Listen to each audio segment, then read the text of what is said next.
Hey guys, तो कैसे हैं आप सभी लोग। मैं उम्मीद करता हूं कि आप लोग काफी ज्यादा अच्छे होंगे। ये स्टोरी काफी ज्यादा कमाल की होने वाली है, इसलिए प्लीज वीडियो को लाइक कमेंट शेयर कर मुझे कमेंट करके जरूर बताइएगा कि आखिर आपको ये वीडियो कैसी लगी। तो चलिए स्टोरी को शुरू करते हैं। स्टोरी की शुरुआत में हमें हमारे एमसी को दिखाते हैं, जो की काफी ज्यादा खतरनाक सी लड़ाई के बीच में खड़ा हुआ था। वो उन अटैक्स को देखते हुए कहता है कि आखिरकार हम लोग इतने ज्यादा दूर आ चुके हैं, बस अब कैसे भी कर अगर हम इसे यहाँ पर हरा देते हैं। पर वो अपनी बात पूरी करता उससे ही पहले एक काफी ज्यादा खतरनाक सा लेजर जैसा अटैक उसके शरीर को चीरते हुए और पार निकल गया था। वो इस घाव को देखता है कि उसका जो दिल था वो उसकी जगह से गायब हो गया है और अब वहाँ से बस केवल खून बगर रहा था। वो अपने घुटनों के बल आकर जमीन पर गिर जाता है और जो उसका खून था वो उसके शरीर को धीरे धीरे करके कवर करते हुए उसे पूल ऑफ ब्लड के अंदर कन्वर्ट कर देता है। वो कहता है कि ये फेटल ब्लो, इसकी वजह से मैं यहाँ पर मारा जाऊंगा। क्या ये इसका अंत है? क्या मैं यहाँ पर बिना कुछ करे ही ऐसे ही मर जाऊंगा? और वो सामने की तरफ एक डीमन को देखते हुए कहता है कि अचानक ही एक अननोन थ्रेड इस दुनिया के अंदर आकर पूरे कॉन्टिनेंट को तबाह कर देता है और ये मैनकाइंड का आर्च एनिमी है, द लिक्विडेटर। देखने में उसके ऊपर कई सारे स्टार जैसे बने हुए थे और वो किसी रोबोट की तरह लग रहा था। इसने मुझे अल्ट्रॉन की याद दिला दी, जो अपने ऊपर काफी ज्यादा एनर्जी को रिलीज कर रहा था। और वो आगे कहता है इसलिए इंसानों ने ग्रुप बनाए जिससे वो इंसानियत की रक्षा कर सके। और लिक्विडेटर एक काफी ज्यादा पावरफुल अटैक करता है, पर सामने की तरफ एक आदमी शील्ड लेकर खड़ा हुआ था और वो इसे रोक लेता है। जहाँ पर वो आगे कहता है कि एक इंसान जिसने एक बड़े से मीटियोरॉइड को बिना किसी खरोच के भी यहाँ पर सर्वाइव कर लिया,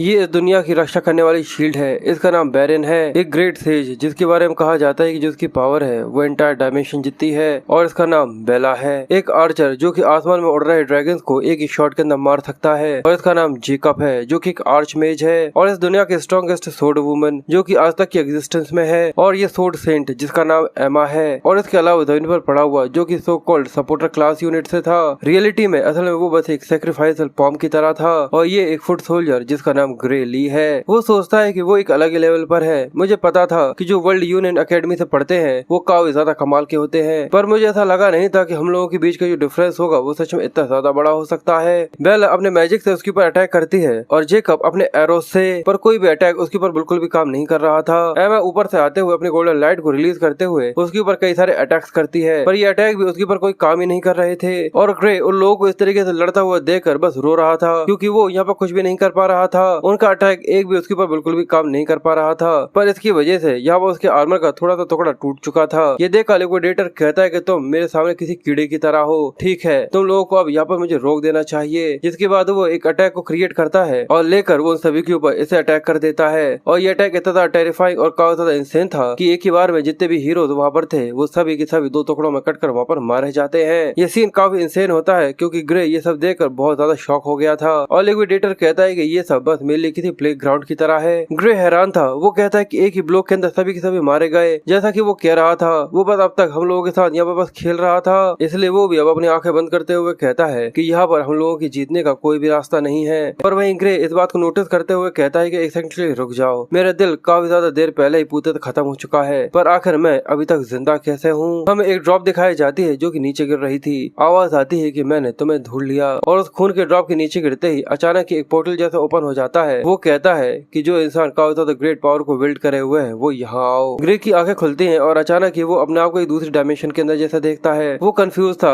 कहता है कि आखिर मैं कहाँ हूँ, क्या ये एक आफ्टर लाइफ है या फिर कुछ ऐसा ही। पर इसके अलावा वो पीछे की तरफ देखते हुए कहता है कि आखिर तुम कौन हो। और वहाँ पर एक थ्रोन पर एक हॉर्न वाली एंटिटी बैठी हुई थी। वो एंटिटी उससे कहता है कि अभी तक तुम पूते से मरे नहीं हो। असल में जो तुम्हारी बॉडी के ऊपर जितने भी घाव थे वो पहले ही पूते से हील हो चुके हैं। और वो अपने हाथ का इशारा करते हुए उसे सारी सीन्स दिखाता है। ग्रे ये देखकर सरप्राइज था कि जो उसके घाव थे उसकी बॉडी के ऊपर पूते से ठीक हो चुके थे। वो उससे पूछता है कि तुमने मुझे हील कर दिया। वो एंटिटी कहती है कि मैंने नहीं, बल्कि तुमने, वो भी खुद की पावर से। कंफ्यूज ग्रे कहता है क्या मेरी खुद की पावर? वो एंटिटी कहती है कि मैं तुम्हें ये चीज सही तरीके से एक्सप्लेन नहीं कर सकता, यहाँ तक मैं खुद भी तुम्हारी पावर का सही तरीके से एनालिसिस नहीं कर सकता, पर मैं इस चीज की गारंटी देता हूँ कि जो पावर तुम्हारे अंदर काफी लंबे समय से है वो इतनी ज्यादा ताकतवर है जो कि लिक्विडेटर को भी यहाँ पर हरा सकती है। पर अगर तुम उसे यहाँ पर सही तरीके से कंट्रोल कर पाते हो तो। ग्रे पूछता है यानी तुम ये कह रहे हो कि हम लोग यहाँ पर जीत सकते हैं? वो कहता है कि मैंने ऐसा नहीं कहा, पर मैंने ऐसा भी नहीं कहा कि यहाँ पर कोई उम्मीद नहीं है। पर उसके बाद ही मुझे ऐसा लगता है कि हम लोग यहाँ पर लिक्विडेटर को खत्म कर सकते हैं। और इसी वजह से, और वो अचानक ही ग्रे के काफी ज्यादा करीब आकर अपने हाथ को उसकी छाती के आर पार ले जाता है और वो कहता है कि ये लो। और जैसे वो खून की पिचकारी के साथ अपने हाथ को बाहर निकालता है, कहता है कि अब तुम यहाँ से जा सकते हो। उसने उस जगह पर एक अजीब तरीके की एनर्जी को ग्लो करना चालू कर दिया था, एक अजीब तरीके की एनर्जी जो कि अब ग्रे के अंदर मैनिफेस्ट होना चालू हो गई थी। और वो कहता है कि अभी के लिए तुम मेरी पावर को इस्तेमाल कर सकते हो, अब जाओ। दूसरी तरफ ग्रे अब फिर से होश में आ चुका था। वो अपने सामने की तलवार को उठाता है जो कि अचानक ही रेड और ब्लैक तरीके की एनर्जी के अंदर कवर होना चालू हो गई थी। वो कहता है कि ये क्या है। वो एंटिटी बताती है कि ये ही तो तुम्हारी पावर है। उसकी तलवार पूरे से डार्क एनर्जी के अंदर कवर हो जाती है और वो एंटिटी आगे कहता है कि जो मेरी पावर है वो ऐसी नहीं है जिसको तुम नंगी आंखों से यहाँ पर देख सको। ग्रे जल्दी से आगे बढ़ता है। लिक्विडेटर उसको देखकर कंफ्यूज था और वो अपनी तलवार से उसके ऊपर एक कट दे मारता है। ग्रे बस यही देख रहा था कि उसके अंदर का जो गोल्डन ब्लड था वो आसमान में फैलना चालू हो गया था। लिक्विडेटर कहता है कि ऐसा नहीं हो सकता कि अभी भी एक स्ट्रॉन्ग इंसान यहाँ पर बचा हुआ है और उसके शरीर के ऊपर पहली बार था कि इतना ज्यादा बड़ा गहरा घाव लगा हुआ हो। ग्रे बोलता है लगता है कि तुम्हें इससे कोई डैमेज तो हुआ है। मुझे लगता है इसका मतलब मैं ये कह सकता हूँ कि शायद हम लोग यहाँ पर जीत भी सकते हैं। ये कहते हुए वो अपनी न्यू फाउंड पावर के साथ उसके ऊपर हमला कर रहा था, पर तभी लिक्विडेटर कहता है कि मुझे तुम्हें यहाँ पर कम नहीं आंकना चाहिए था। जिसके बाद अगले सीन में उसके दो टुकड़े हो चुके थे। ग्रे कंफ्यूज था कि आखिर अचानक ही उसके साथ यहाँ पर क्या हुआ, पर जो उसका शरीर दो हिस्सों में कट चुका था वो पीछे की तरफ गिर जाता है। लिक्विडेटर कहता है कि मैं तुम्हें कमांड करता हूँ, पर सच में तुमने मुझे यहाँ पर फोर्स किया जिससे मैं अपनी पूरी ताकत का इस्तेमाल कर सकूं। और ये कहकर वो वहाँ से जाने लगा था, पर जो डार्क एनर्जी थी वो अभी भी रिलीज हो रही थी और लिक्विडेटर को पता नहीं था कि उसके पीछे से दो आंखें चमक रही हैं।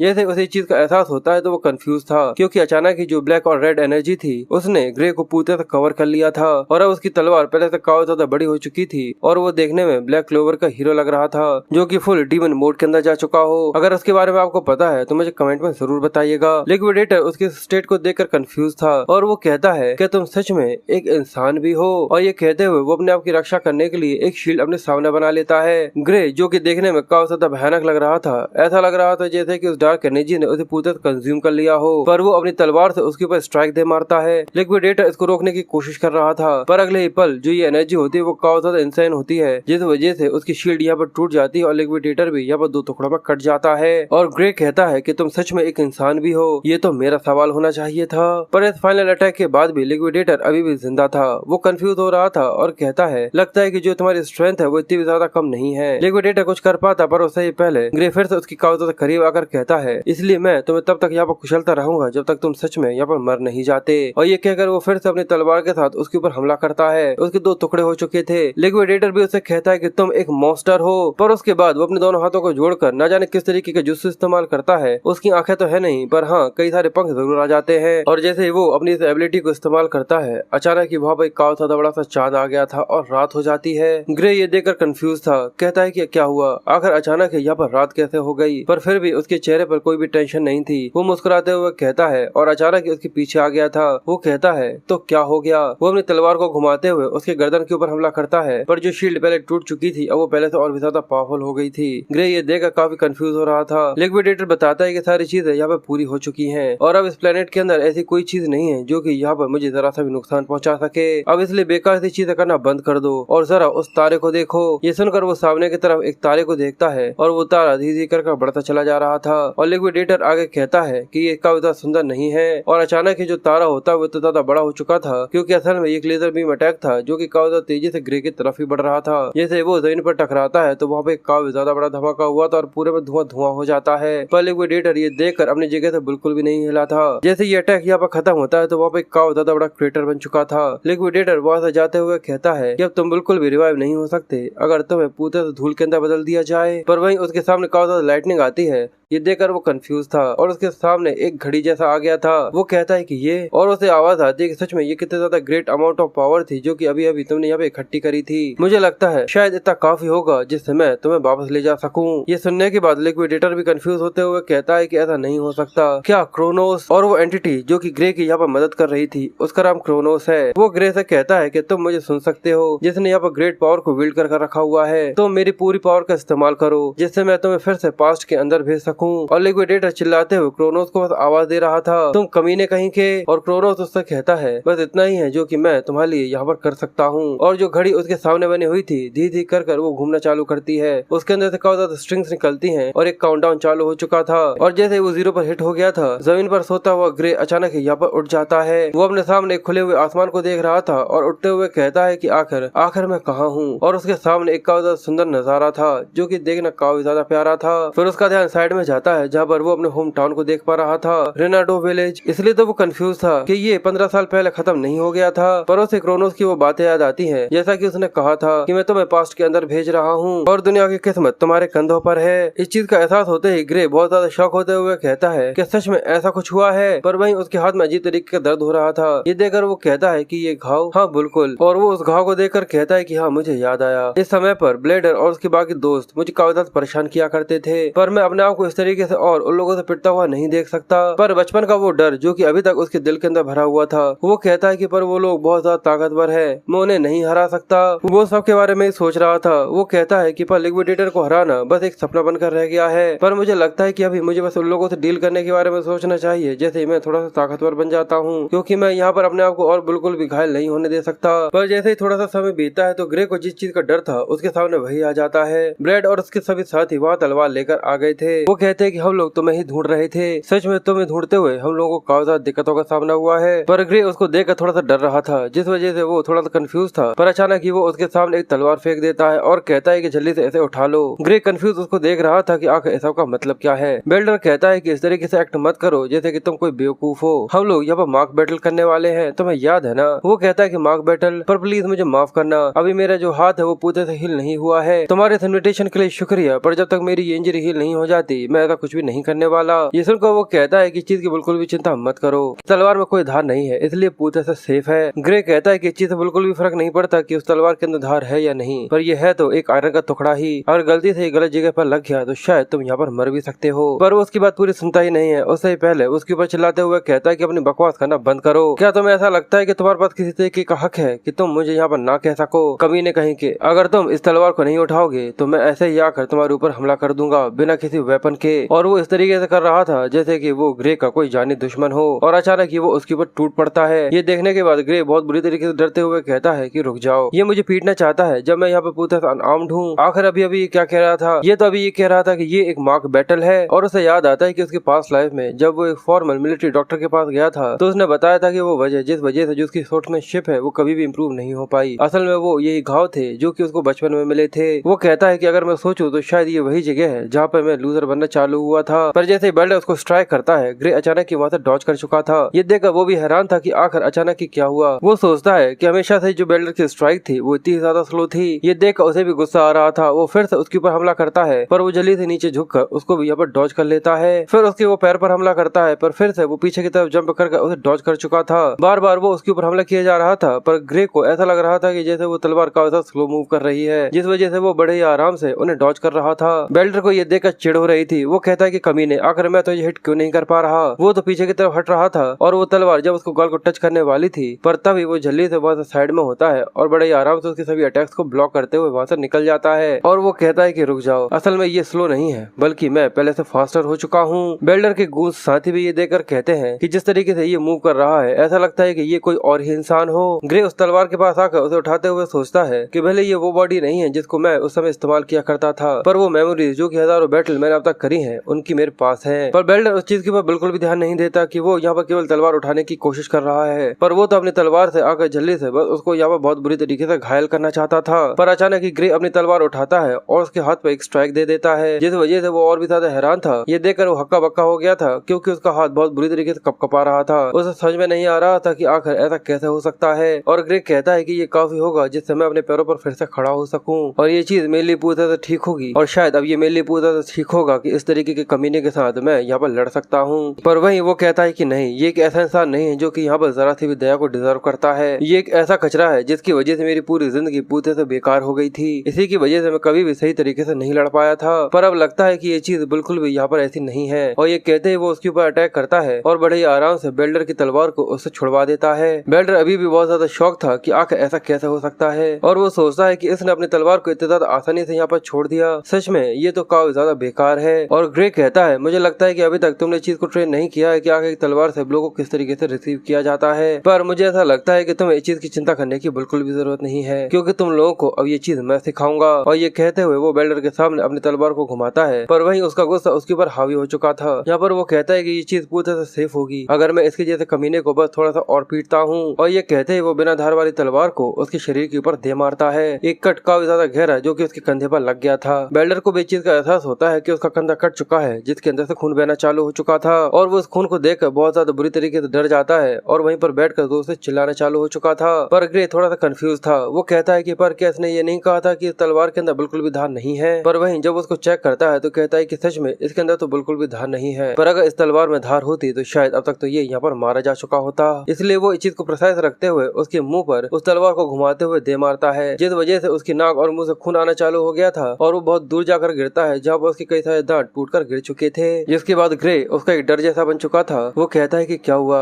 आकर तुम इस तरीके से क्यों चिल्ला रहे हो? क्या वो तुम नहीं थे जिसने कहा था कि बिना धार वाली तलवार काफी ज्यादा सेफ होती है? पर वो उसकी तलवार पर अपना खून देखने के बाद भी सुधरा नहीं था। वो अपने साथियों से कहता है कि कमीनो, आकर तुम इसको इस तरीके से क्या देख रहे हो? जल्दी से आओ, उसको घेरो और उसको बहुत बुरी तरीके से पीटो। पर वो तीनों ही बहुत डरे हुए थे। वो कहते हैं कि पर अचानक ये कुछ जरा से ज्यादा ही ताकतवर नहीं हो गया? तो उसका साथी कहता है कि क्यों ना हम लोग एक साथ चले और पीछे से आकर इसके ऊपर हमला कर दें। वो तीनों ही पीछे से आकर ग्रे को घेरने की कोशिश करते हैं। वो कहता है कि आखिर अचानक की क्या हुआ, क्या तुम लोग आकर मुझे पीटना चाहते हो? पर बेल्डर उन लोगों को ऑर्डर देते हुए कहता है कि इस कमीने को जान से मार डालो। ये सुनने के बाद वो कहता है मुझे लगता है कि तुम लोग कुछ जरूरत से ज्यादा ही ओवरलुक कर रहे हो। पर फिर वो लोगों को बहुत बुरी तरीके से पीटता है, जिसके अगले सीन में हमें दिखाते हैं कि उनकी हालत काफी ज्यादा खराब थी। उनके मुंह सूजे हुए थे और वो चुपचाप से ग्रे के सामने बैठे हुए थे। ग्रे उनकी हालत देखकर सोचता है कि पहले मैं इन लोगों से काफी ज्यादा डरा करता था, पर अब देखो कि आखिर ये मेरे सामने किस तरीके से बैठे हुए हैं। ग्रे पूछता है कि तुम लोग सेरिया के स्वॉर्ड्समैनशिप डोजो के अंदर जाते हो ना? तो वो कहता है कि हाँ, ऐसा कह सकते हो। उसके साइड में बैठा लड़का कहता है कि हम लोगों को लगा कि हम लोग पहले से ही ताकतवर हो चुके हैं, इसलिए हम लोगों को वहाँ पर जाने की जरूरत नहीं है। पर वो सोचता है कि अगर इन लोगों को ऐसा लगता है कि इतने ताकतवर होना उनके लिए काफी है, तो मुझे ऐसा नहीं लगता कि मैं डोजो से कुछ जरूर से ज्यादा उम्मीदें रख सकता हूँ। पर अभी के लिए मुझे इसे ही इस्तेमाल करना होगा। इसलिए वो उन लोगों से कहता है कि तुम लोग मुझे डोजो में जाकर इंट्रोड्यूस कर सकते हो, ये बस केवल रेफरल के लिए ही है। मैंने सही कहा ना? बेल्डर कहता है कि पर क्या तुम किसी और से इसके बारे में नहीं पूछ सकते? पर बेल्डर कहता है कि तुम किसी और से इसके बारे में नहीं पूछ सकते।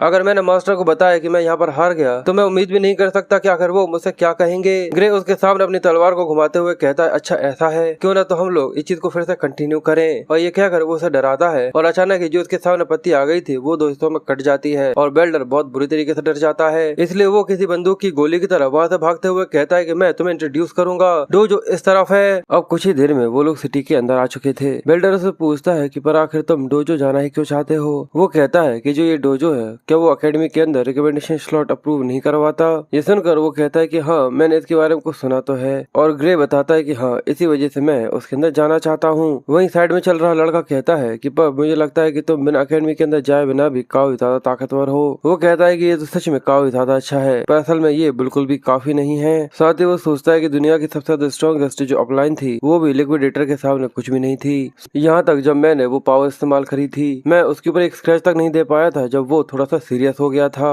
और मुझे भी ये नहीं पता कि आखिर मुझे कितना ज्यादा ताकतवर होना होगा जिससे मैं उस कमीने को हरा पाऊंगा। अगर मैं इसके बारे में सोचता हूँ तो अभी मेरे पास इस चीज के लिए कोई भी क्लू नहीं है, पर केवल कुछ ही सेकंड के लिए मुझे ऐसा महसूस हुआ था जैसे कि मैं उस डार्क पावर को वहाँ पर कंट्रोल कर पा रहा हूँ। मुझे उस समय इस चीज के ऊपर फोकस करना चाहिए था, जैसा कि स्वॉर्ड्समैन ने मुझे स्वॉर्ड्समैनशिप सिखाई थी। पर अगर मैं और भी ज्यादा लंबा समय उस तरीके की स्वॉर्ड्समैनशिप को सीखने में लगाता हूँ जैसे की कंडीशन में स्वॉर्ड्समैन ने तलवार सीखी थी, तो शायद मुझे लगता है कि उस लड़ाई का जो आउटकम है वो पहले से अलग हो सकता है। शायद यही वजह हो सकती है जिसकी वजह से क्रोनोस ने मुझे यहाँ पर वापस भेजा है। और वहाँ पर हम एक लड़की को दिखाते हैं जो कि काफी गुस्से में अपने कंधे पर तलवार रखे हुए आगे बढ़ते हुए कह रही थी, यानी क्या तुम मुझसे ये कह रहे हो कि तुमने जो स्वॉर्ड्समैनशिप मुझसे सीखी थी उसको इस्तेमाल करने के लिए तुमने एक सिविलियन को चुना, पर आखिर में तुम खुद ही उसे पिटकर वापस आ गए। और ये सफेद बालों वाली लड़की जो कि देखने में काफी ज्यादा खूबसूरत है, असल में ये इस डोजो की इंस्ट्रक्टर है, इसका नाम है सायरा। बेल्डर हिचकिचाते हुए बताता है कि हम लोग वहाँ पर लड़ नहीं रहे थे, बल्कि ये तो एक मॉक बैटल थी। पर तभी वो अपने तलवार से उसको एक शॉट देती है जिसकी वजह से वो तेजी से जाकर पीछे दीवार से टकराता है। वहाँ पे एक काफी बड़ा धमाका हुआ था और ये देखकर बाकी तीनों बच्चे बहुत बुरी तरीके से कपकपा चुके थे। मैं तो बस ये सोच रहा हूँ ऐसा ना हो कि वो यहाँ पर पैंट गीली कर दे।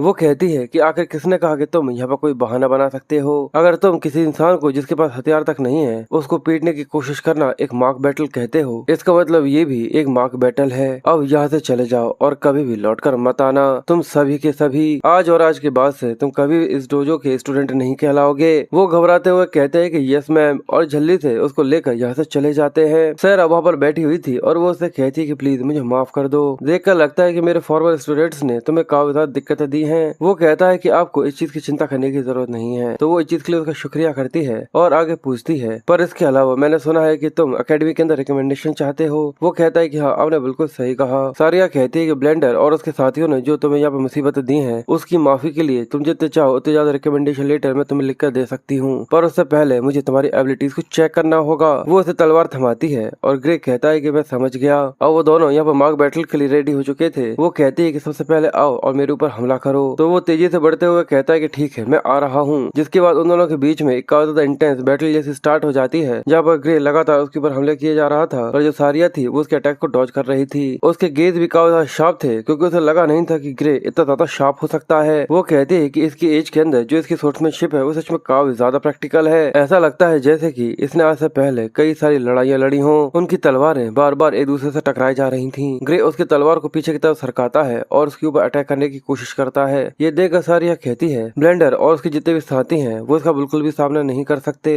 ऐसा लगता है कि ये उसकी खुद की सीखी हुई एक स्टाइल है, पर सबके बाद भी जो उसकी सोर्स प्ले है वो अकेडमी में जो सिखाई जाती है उसकी जैसी ही है। ग्रे उसको पीछे की तरफ धकाया जा रहा था। वो उसके अटैक को ब्लॉक करते हुए सोचती है कि इसको किसी ने सिखाया होगा, पर ये अभी भी काफी ज्यादा रफ है। इसके अंदर सच में काफी ज्यादा टैलेंट है। सच में ये तो एक ऐसा हीरा है जिसको अभी तक पूरी तरह से पॉलिश नहीं किया गया। पर वहीं वो अपने आप को संभालते हुए कहती है पर अब लगता है कि मुझे इन चीजों को यहाँ पर खत्म करना होगा। जिसके बाद वो अब चार्ज करने की कोशिश करती है, पर ग्रे की नजरों में जरा सा भी डर नहीं था। वो अपनी तलवार को घुमाता है और जैसे वो अटैक करती है तो वो बड़े आसानी से उसे ब्लॉक कर लेता है। और वो दोनों ही एक दूसरे के ऊपर पूरी ताकत लगाते हुए अटैक करना चालू करते हैं, पर ना ही ग्रे के ऊपर कोई असर हो रहा था और ना ही सारिया के ऊपर। सारिया काफी ज्यादा कंफ्यूज हो रही थी। वो कहती है कि ये कितना ज्यादा अजीब है, आखिर जरा सा भी फ्लिकर क्यों नहीं कर रहा है, आखिर ये मेरे साथ इस तरीके से कीप अप क्यों कर रहा है। और इसके अलावा मैं तो बस थोड़ी देर के लिए इसके स्किल्स को टेस्ट करना चाहती थी, पर आखिर अब मैं पूरी ताकत क्यों लगाई जा रही हूँ। और आखिर इसके अलावा मुझे इस लड़के से डर क्यों लग रहा है, क्योंकि जब वो ग्रे को देखती है ऐसा लगता है जैसे कि वो डार्क एनर्जी अभी भी उसे रिलीज हो रही हो,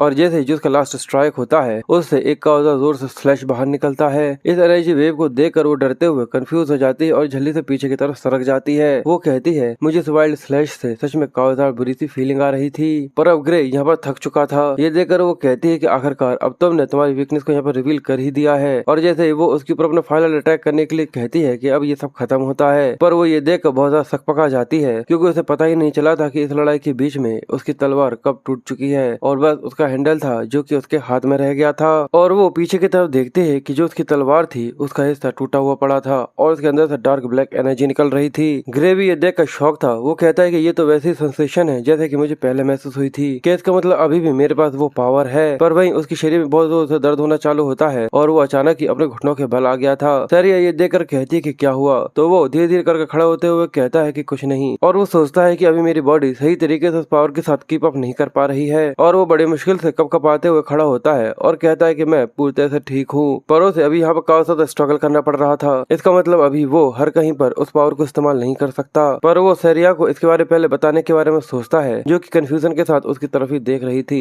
फिर वो कहता है कि नहीं, मुझे ऐसा नहीं करना चाहिए, क्योंकि वैसे भी अगर मैं उसे यहाँ पर ये बता भी देता हूँ तो भी शायद वो मेरे ऊपर यकीन नहीं करेगी, और इसके अलावा वैसे भी अभी मैं सही तरीके से कंट्रोल नहीं कर सकता। जिसके बाद वो हंसते हुए कहता है मुझे लगता है कि मैंने इसको कुछ जरूरत से ज्यादा ही कैरी आउट कर दिया। सारिया उसके एक्सप्रेशन को देखकर कंफ्यूज थी। वो कहती है कि लॉजिकली ये चीज पूरी तरह से इम्पॉसिबल जैसी है कि ये एक लकड़ी की तलवार से एक लकड़ी की तलवार को यहाँ पर काट सके, पर मैं पूरी तरह से श्योर हूँ कि खुद ने भी इस चीज को यहाँ पर रियलाइज किया होगा। और वो ग्रे को घूर घूर कर देख रही थी, तो वो फिर हंसते हुए कहता है कि क्या यहाँ पे कुछ गड़बड़ है। तो वो सोचती है लगता है कि वो यहाँ पर उसके बारे में बात नहीं करना चाहता, इसलिए वो भी इस चीज को अभी के लिए छोड़ देती है और कहती है कि ये ठीक है। वो वहाँ से जाते हुए कहती है कि ठीक है, मैं अकेडमी के लिए एक रिकमेंडेशन लेटर लिखकर तुम्हें दे दूंगी। वो कहता है कि हाँ, मैंने सुना था कि आप ऐसा कर सकती हैं। तो वो कहती है कि हाँ, मैं ऐसा कर सकती हूँ। ये चीज सच है कि मैं किंगडम के सबसे ज्यादा फाइनेस्ट एजुकेशनल इंस्टीट्यूट के लिए तुम्हें एक रिकमेंडेशन लेटर लिखकर दे सकती हूँ, the royal academy of the sportsmanship. पर मैं रिकमेंड करूंगी कि तुम्हें वहाँ पर नहीं जाना चाहिए, क्योंकि वो कोई ऐसी जगह नहीं है जहाँ पर तुम बिल्कुल भी सूट करोगे।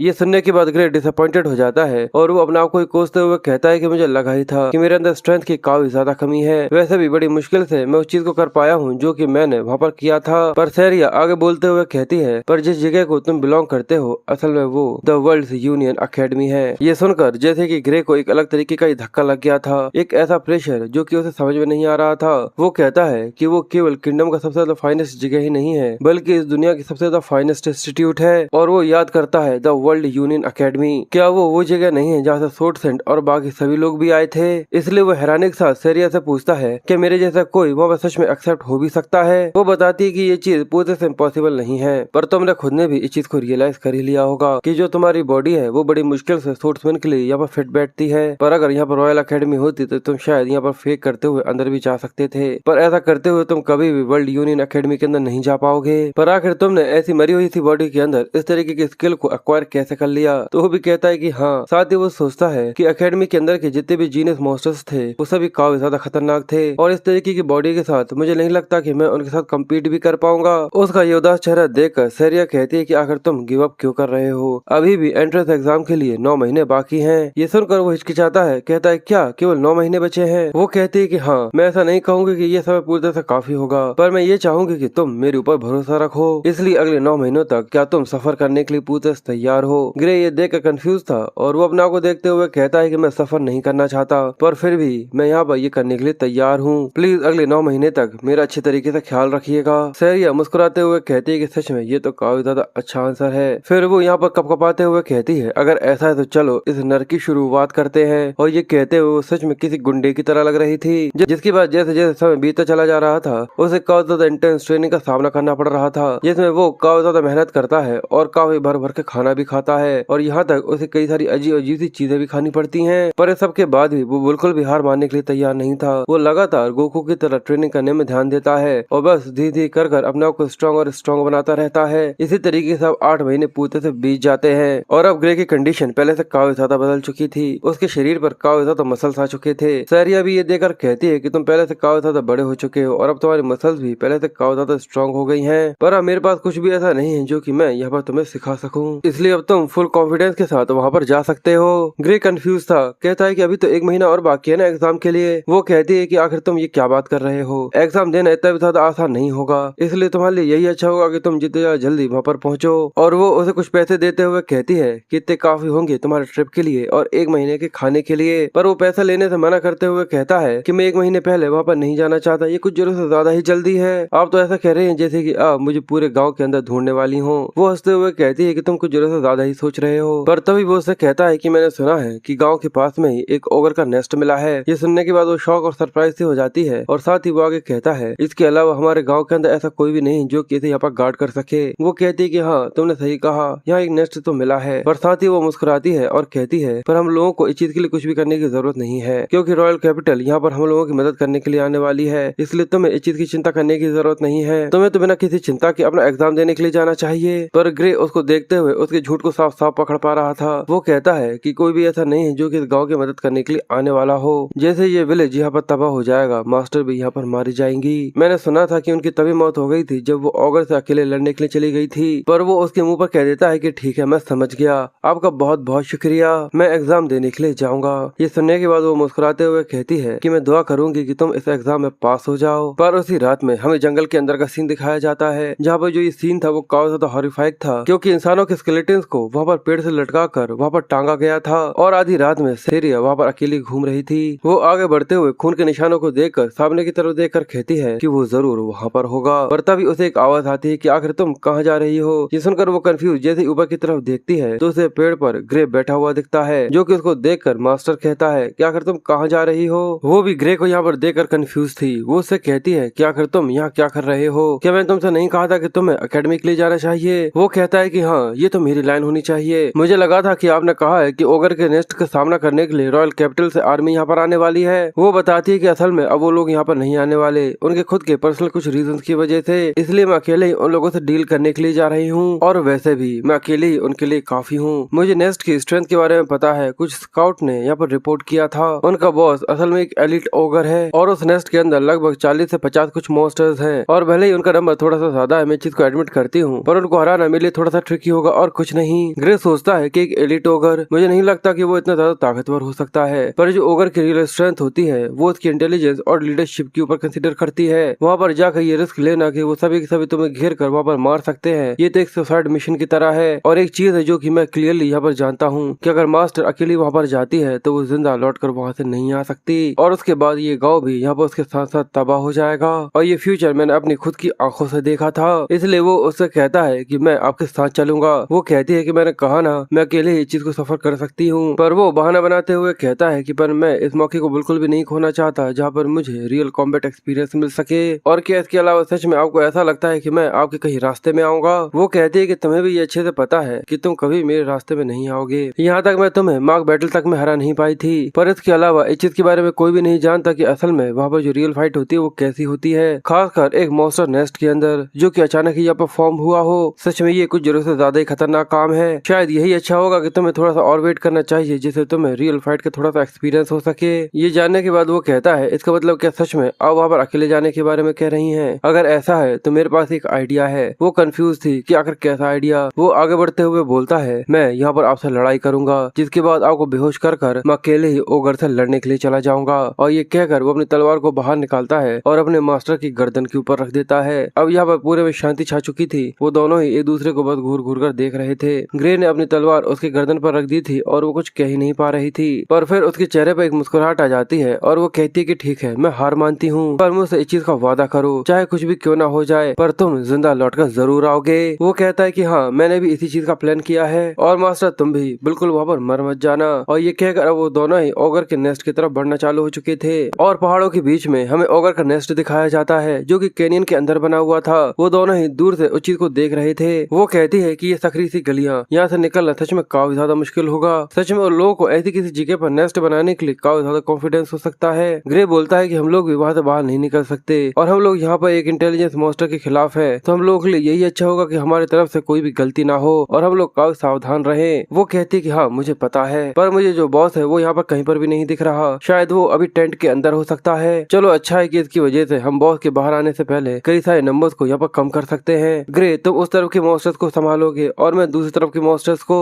और वो पॉइंट करते हुए कहती है कि मैं लेफ्ट साइड जाऊंगी। ये सुनकर वो कहता है कि ठीक है, मैं समझ गया। वो कहते हैं तो चलो इस चीज को एग्जीक्यूट करते हैं और अगले पल वो तेजी से भागते हुए अपने प्लान को एग्जीक्यूट करने के लिए आगे बढ़ जाते हैं। और वो मॉन्स्टर्स को समझ पाते हैं कि अगर यहाँ क्या हो रहा है, उससे पहले सेरिया वहाँ पर आकर अपनी तलवार को तेजी से घुमाती है और उसकी बॉल को एक फुटबॉल बना देती है। एक ही बार में उसका गला कट कर उसके साथी के सामने गिर गया था। ये देखकर सभी ओगर्स अब चिल्लाना चालू कर देते हैं और धीरे धीरे कर अब उसकी जो संख्या थी वो तेजी से आकर उन दोनों को हमला करने वाली थी। पर दूसरी तरफ ग्रे भी पूरे से बीस्ट मोड के अंदर जा चुका था। वो लगातार अपनी तलवार से उनको टुकड़े टुकड़े कर रहा था। एक ही बार में कई सारे ओगर्स को बीच में से काट देता है और सेरिया भी बिल्कुल ऐसा ही कर रही थी। वो भी बीस्ट मोड के अंदर थी और वो लगातार ओगर्स के ऊपर अपने तेज सूट्समैनशिप का इस्तेमाल करते हुए उन सभी के टुकड़े टुकड़े कर रही थी। ग्रे और सेरिया दोनों एक दूसरे का साथ देते हैं और पीछे से कोई भी ऐसा मॉन्स्टर नहीं था जो कि उनके ऊपर हमला कर सकता था। और कुछ ही देर में वो वहाँ के जितने भी मॉन्स्टर्स होते हैं उन सभी को खत्म कर देते हैं। सेरिया ये देखकर कहती है कि तुम्हारे फर्स्ट टाइम के लिए ये इतना भी ज्यादा बुरा नहीं था,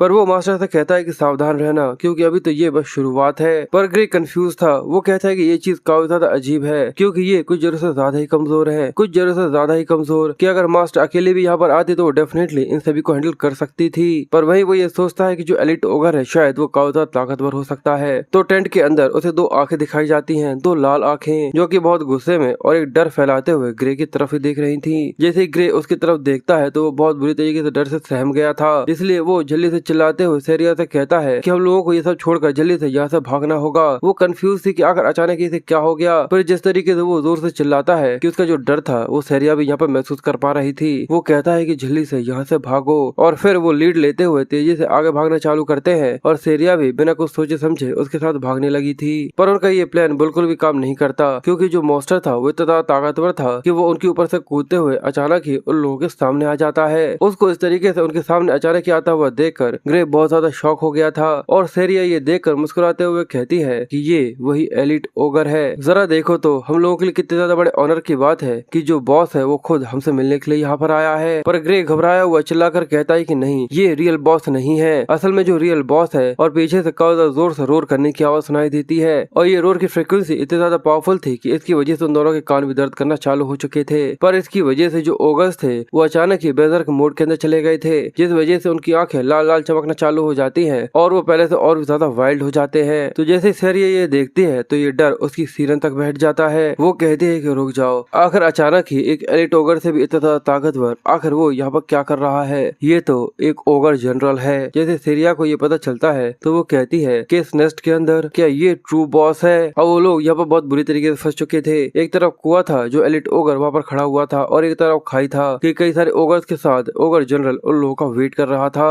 सारिया चिल्लाते हुए कहती है कि ओगर जनरल ये कोई एक ऐसा मॉन्स्टर नहीं है जिसको हम लोग मिलकर भी यहाँ पर हैंडल कर सके। और अब यहाँ पर उसके पास केवल दो ही ऑप्शन थे, या तो वो ओगर्स की तरफ बढ़ती जहाँ पर ओगर जनरल खड़ा था था या फिर उसे एलिट ओगर की तरफ बढ़ना चाहिए था, और वो ऑप्शन बी चुनती है, क्योंकि अगर वो इसे यहाँ पर मार देती है तो वो यहाँ से निकलकर भाग सकते हैं। इसलिए वो तेजी से उसकी तरफ बढ़कर उसके साथ अपनी तलवार को क्लैश करती है और उन दोनों के बीच में एक लड़ाई स्टार्ट हो जाती है, जहाँ पर वो काफी तेजी से एलिट ओगर के ऊपर अपनी तलवार से एक काफी जोर से स्लैश दे मारती है, जिसकी वजह से उसके कंधे से खून आना चालू हो गया था। वो कहती है कि एक हिट ये काफी अच्छा है, पर अगले ही पल उसके एक्सप्रेशंस यहाँ पर बदल जाते हैं, क्योंकि एलिट ओगर के ऊपर जो कट लगा था वो तेजी से रिकवर हो चुका था। वो कहता है क्या ये हील हो रहा है, ऐसा नहीं हो सकता। और दूसरी तरफ ग्रे बाकी सभी जितने भी ओगर्स थे उन सभी को यहाँ पर उसके पास आने से रोक रहा था। वो बताता है कि जो ओगर जनरल की रोर है असल में वो उसके जितने भी एलाइज है उन सभी की स्ट्रेंथ और रिकवरी पावर को यहाँ पर बढ़ा देती है। वो कहती तो अच्छा क्या इसी वजह से ये लोग अचानक इतने ज्यादा स्ट्रॉन्ग हो गए हैं, ये ऐसा महसूस हो रहा है जैसे कि मैं किसी एक ओगर तक को यहाँ पर नहीं हरा पाऊंगी। पर ग्रे जितने मॉन्स्टर्स थे उन सभी को मारता जा रहा था और पीछे की तरफ जो ओगर होता है उससे वो लड़ रहा था, और दूसरी तरफ जहाँ पर वो एलिट ओगर से लड़ रही थी वो कहती है कि मास्टर मैं अपने आप को आपके हवाले छोड़ता हूँ, आपको उसे हराने की जरूरत नहीं है, पर मेरे लिए थोड़ा सा समय निकालो। सर ये सुनकर कंफ्यूज थी, कहती कि अगर तुम यहाँ पर क्या करने के बारे में सोच रहे हो। वो कहता है कि हम लोगों के पास यहाँ पर इसके अलावा कोई और चॉइस नहीं है, हमें उसी को यहाँ पर खत्म कर देना चाहिए, उस कमीने को जो कि यहाँ पर इन सभी को यहाँ पर कंट्रोल कर रहा है। और उसका सीधा सीधा मतलब ओगर जनरल से था, पर अभी भी वो अपने सामने के ओगर को संभालने में लगा हुआ था और वो काफी ज्यादा डिस्ट्रैक्ट हो रहा था। वो कहता है कि ये काफी ज्यादा अनोइंग है कि ये मेरे सामने इस तरीके से फ्लिकर कर रहे हैं, और इस तरीके से वो उसको यहाँ पर ब्लॉक करने की कोशिश कर रहा था। पर तेजी से जो ओगर होता है वो अपनी एक्स उसकी तरफ घुमाता है और वो सोचता है कि सबसे पहले मुझे मेरे जितने भी सामने के मॉन्स्टर्स है उन सभी को खत्म करना होगा। पर जैसे ही वो अपनी तलवार उसे टकराता है उसकी तलवार यहाँ पर चकनाचूर हो जाती है। ये देखकर वो डर गया था। वो कहता है कि मेरी तलवार इस ताकतवर जैसे ओगर से बिल्कुल भी नहीं लड़ सकती, और जैसे ही वो उसके ऊपर अटैक करता है तो वो अपनी तलवार को पीछे की तरफ फेंक कर जल्दी से उसको डॉज कर लेता है, और फिर जो अपनी स्टैंड बाय वाली सोर्ड थी उसको निकाल लेता है और कहता है कि ये काफी अच्छा है कि मैं स्पा करते समय केवल एक तलवार के साथ नहीं बल्कि दो तलवारों के साथ आया था, ये सोच कर कि अगर एक टूट गई तो क्या होगा।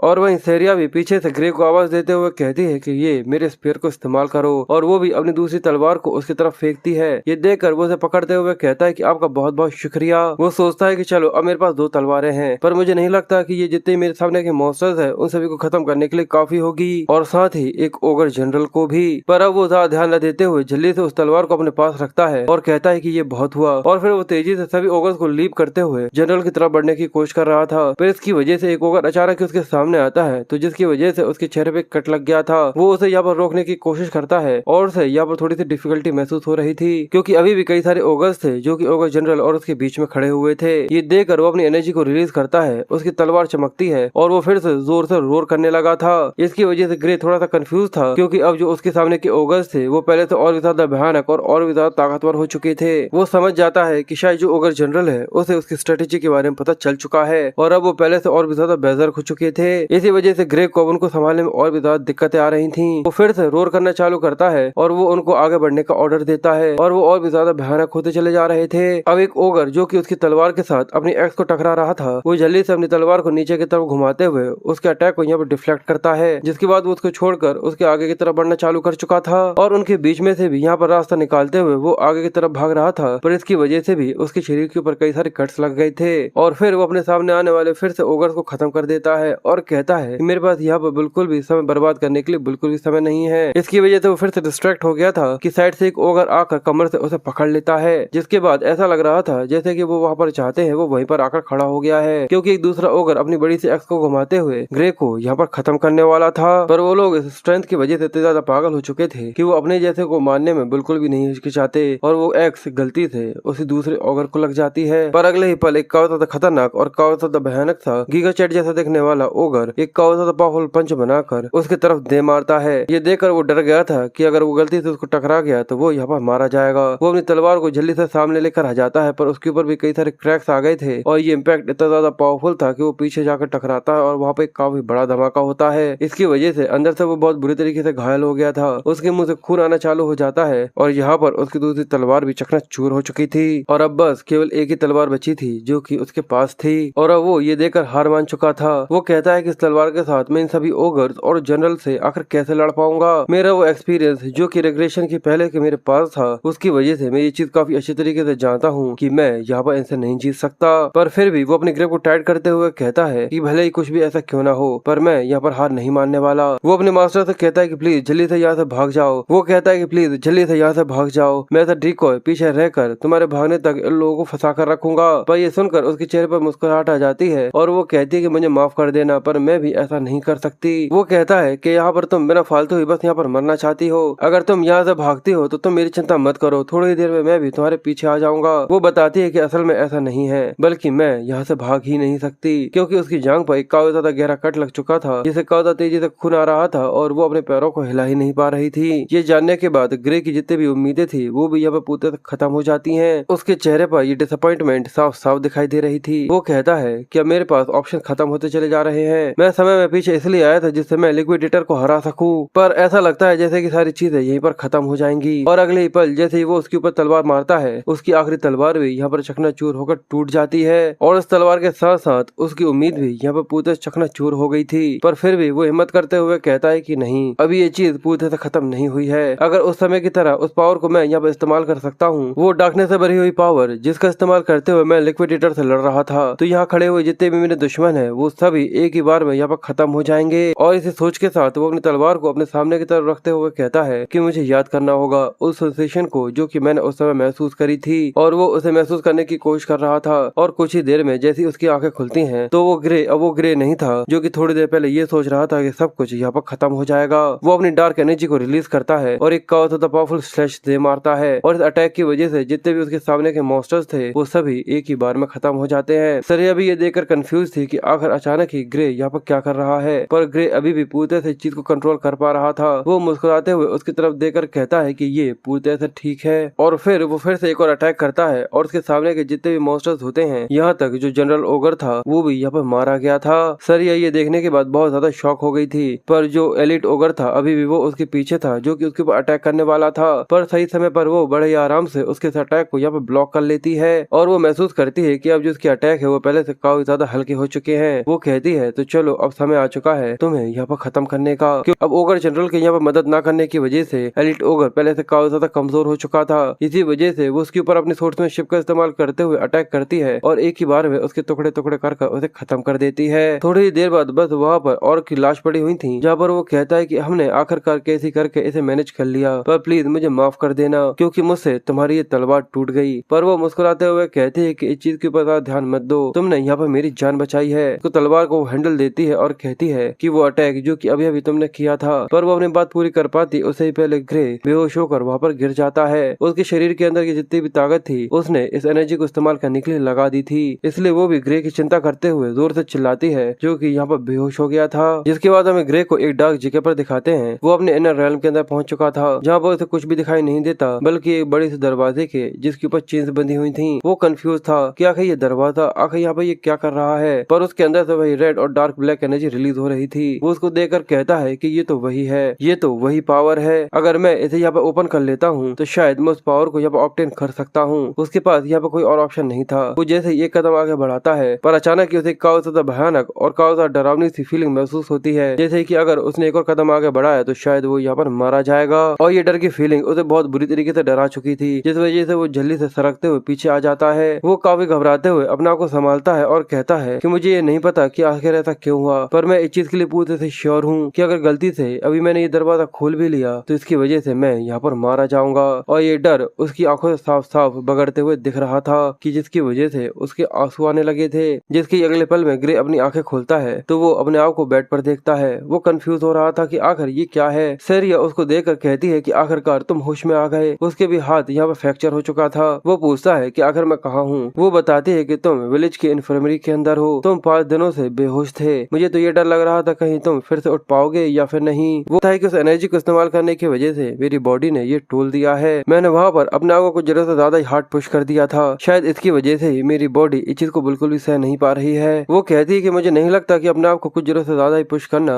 ये सही शब्द होगा जो कि मैंने वहाँ पर तुम्हें करता हुआ देखा था। पर चलो ये तो काफी अच्छी बात है कि तुम्हारी बॉडी अभी भी पूरी तरह से ठीक है और तुम यहाँ पर हिल पा रहे हो। वो कहता है चलो देखते हैं, पर उसका ध्यान अपने हाथ के ऊपर जाता है कि उसके हाथ में अकड़ा ना रही थी। वो कितनी भी कोशिश कर ले पर वो अपने सीधे हाथ को सही तरीके से इस्तेमाल कर ही नहीं पा रहा था। वो कहता है कि मैं बहुत ज्यादा कोशिश कर रहा हूँ जिसकी वजह से मैं इसे थोड़ा बहुत हिला पा रहा हूँ, पर क्या मैं इससे अपनी तलवार को पकड़ भी पाऊंगा। इसके अलावा उसे अपने हाथ पर कुछ जले जैसे निशान दिखते हैं। सरिया उसको देखकर कहती है लगता है कि तुम उसे सही तरीके से अभी नहीं हिला पा रहे हो। ये देखकर वो सोचता है लगता है कि वो इन्हें देख नहीं पा रही। वो बताता है कि मैं अपने हाथ में सही तरीके से स्ट्रेंथ नहीं लगा पा रहा। थोड़ी परेशान होते हुए कहती है कि जैसा कि मुझे लगा था, ऐसा नहीं लगता कि ये इतनी ज्यादा जल्दी यहाँ पर हील हो पाएगा। मेरा मतलब यह है कि जो तुम्हारे सीधे हाथ की पूरी हड्डियां थी वो टुकड़े टुकड़े हो चुकी थी। वो कहता है क्या मेरे सीधे हाथ की हड्डियां पूरी चकनाचूर हो गई थी, पर ये तो बिल्कुल भी दर्द नहीं कर रहा। वो बताती है क्योंकि तुम्हें मैजिक पोशन के साथ ट्रीट किया गया है। जैसे वो ये जानता है वो बहुत ज्यादा शॉक हो गया था। वो कहता है पर कि ये चीज सच में कुछ से ज्यादा एक्सपेंसिव नहीं होती।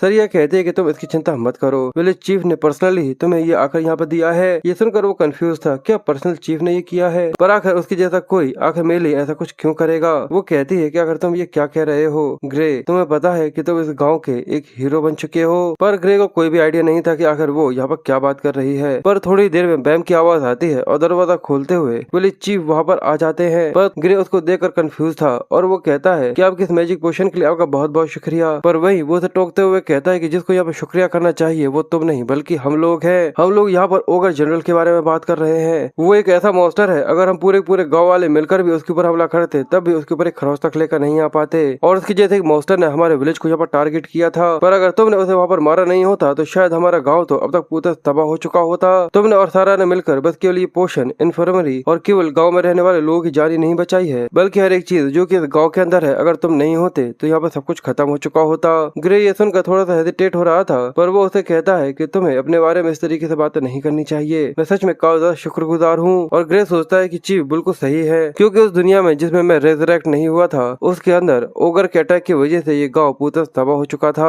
और वो आगे कहता है कि अगर अभी तक तुम्हें ये चीज समझ में नहीं आई है कि आखिर तुमने यहाँ पर क्या किया है तो मैं तुम्हें और ज्यादा डिटेल में बताने के लिए पूरी तरह खुश हूँ। पर मुझे बताया था कि तुम वर्ल्ड यूनियन अकेडमी के एंट्रेंस एग्जाम को देने के लिए जाने वाले हो। मैंने सच कहा ना। ये सुनने के बाद उसे एहसास होता है कि आखिर वो यहाँ क्या कर रहा है। वो बहुत ज्यादा शॉक होते हुए कहता है मैं ओगर्स को मारने के लिए ये भूल कर चला गया था कि एग्जाम अगले हफ्ते है और मैं 5 दिनों से यहाँ पर सो रहा हूँ। अब उसे चालू होने में बस केवल 2 दिन ही बाकी रह गए हैं और वर्ल्ड यूनियन अकेडमी तक जाने के लिए भी मुझे 3 दिन लग जाएंगे। अब आखिर मैं 2 दिन के अंदर ऐसा कैसे कर सकता हूँ, पर अगर मेरे पास एक घोड़ा होता तो शायद मैं ऐसा कर सकता था। इसलिए वो चीफ से कहता है कि मुझे माफ करिएगा, पर क्या आप मेरे ऊपर एक फेवर करेंगे और मुझे एक घोड़ा उधार दे सकते हैं। विलेज चीफ कहता है कि मुझे पता था कि तुम ऐसा जरूर कहोगे, इसलिए मैंने पहले से ही इस गांव का सबसे ज्यादा बेस्ट जो घोड़ा है उसे तुम्हारे लिए तैयार कर रखा था। उसकी स्पीड इतनी है कि तुम सही समय पर वहाँ पर जरूर पहुंच जाओगे। तो एरियल उसे बताती है कि अगर तुम यहाँ पर आज उठे भी नहीं होते तो हम लोग तुम्हें नींद में यहाँ से उठाकर वहाँ तक लेकर जाने वाले थे। ये सुनकर वो फिर से थोड़ा सा एम्बेरेस हो जाता है। जिसके बाद जैसे वो दरवाजा खोलता है तो वहाँ पर पूरे के पूरे गाँव के लोग उसे चेयर करने के लिए आए हुए थे। ये देखकर वो काफी ज्यादा खुश था। सभी लोग कह रहे थे कि तुम जरूर इस एग्जाम को पास करने वाले हो। सभी लोग उसके लिए बहुत ज्यादा खुश थे और बाद उसे चेयर किए जा रहे थे।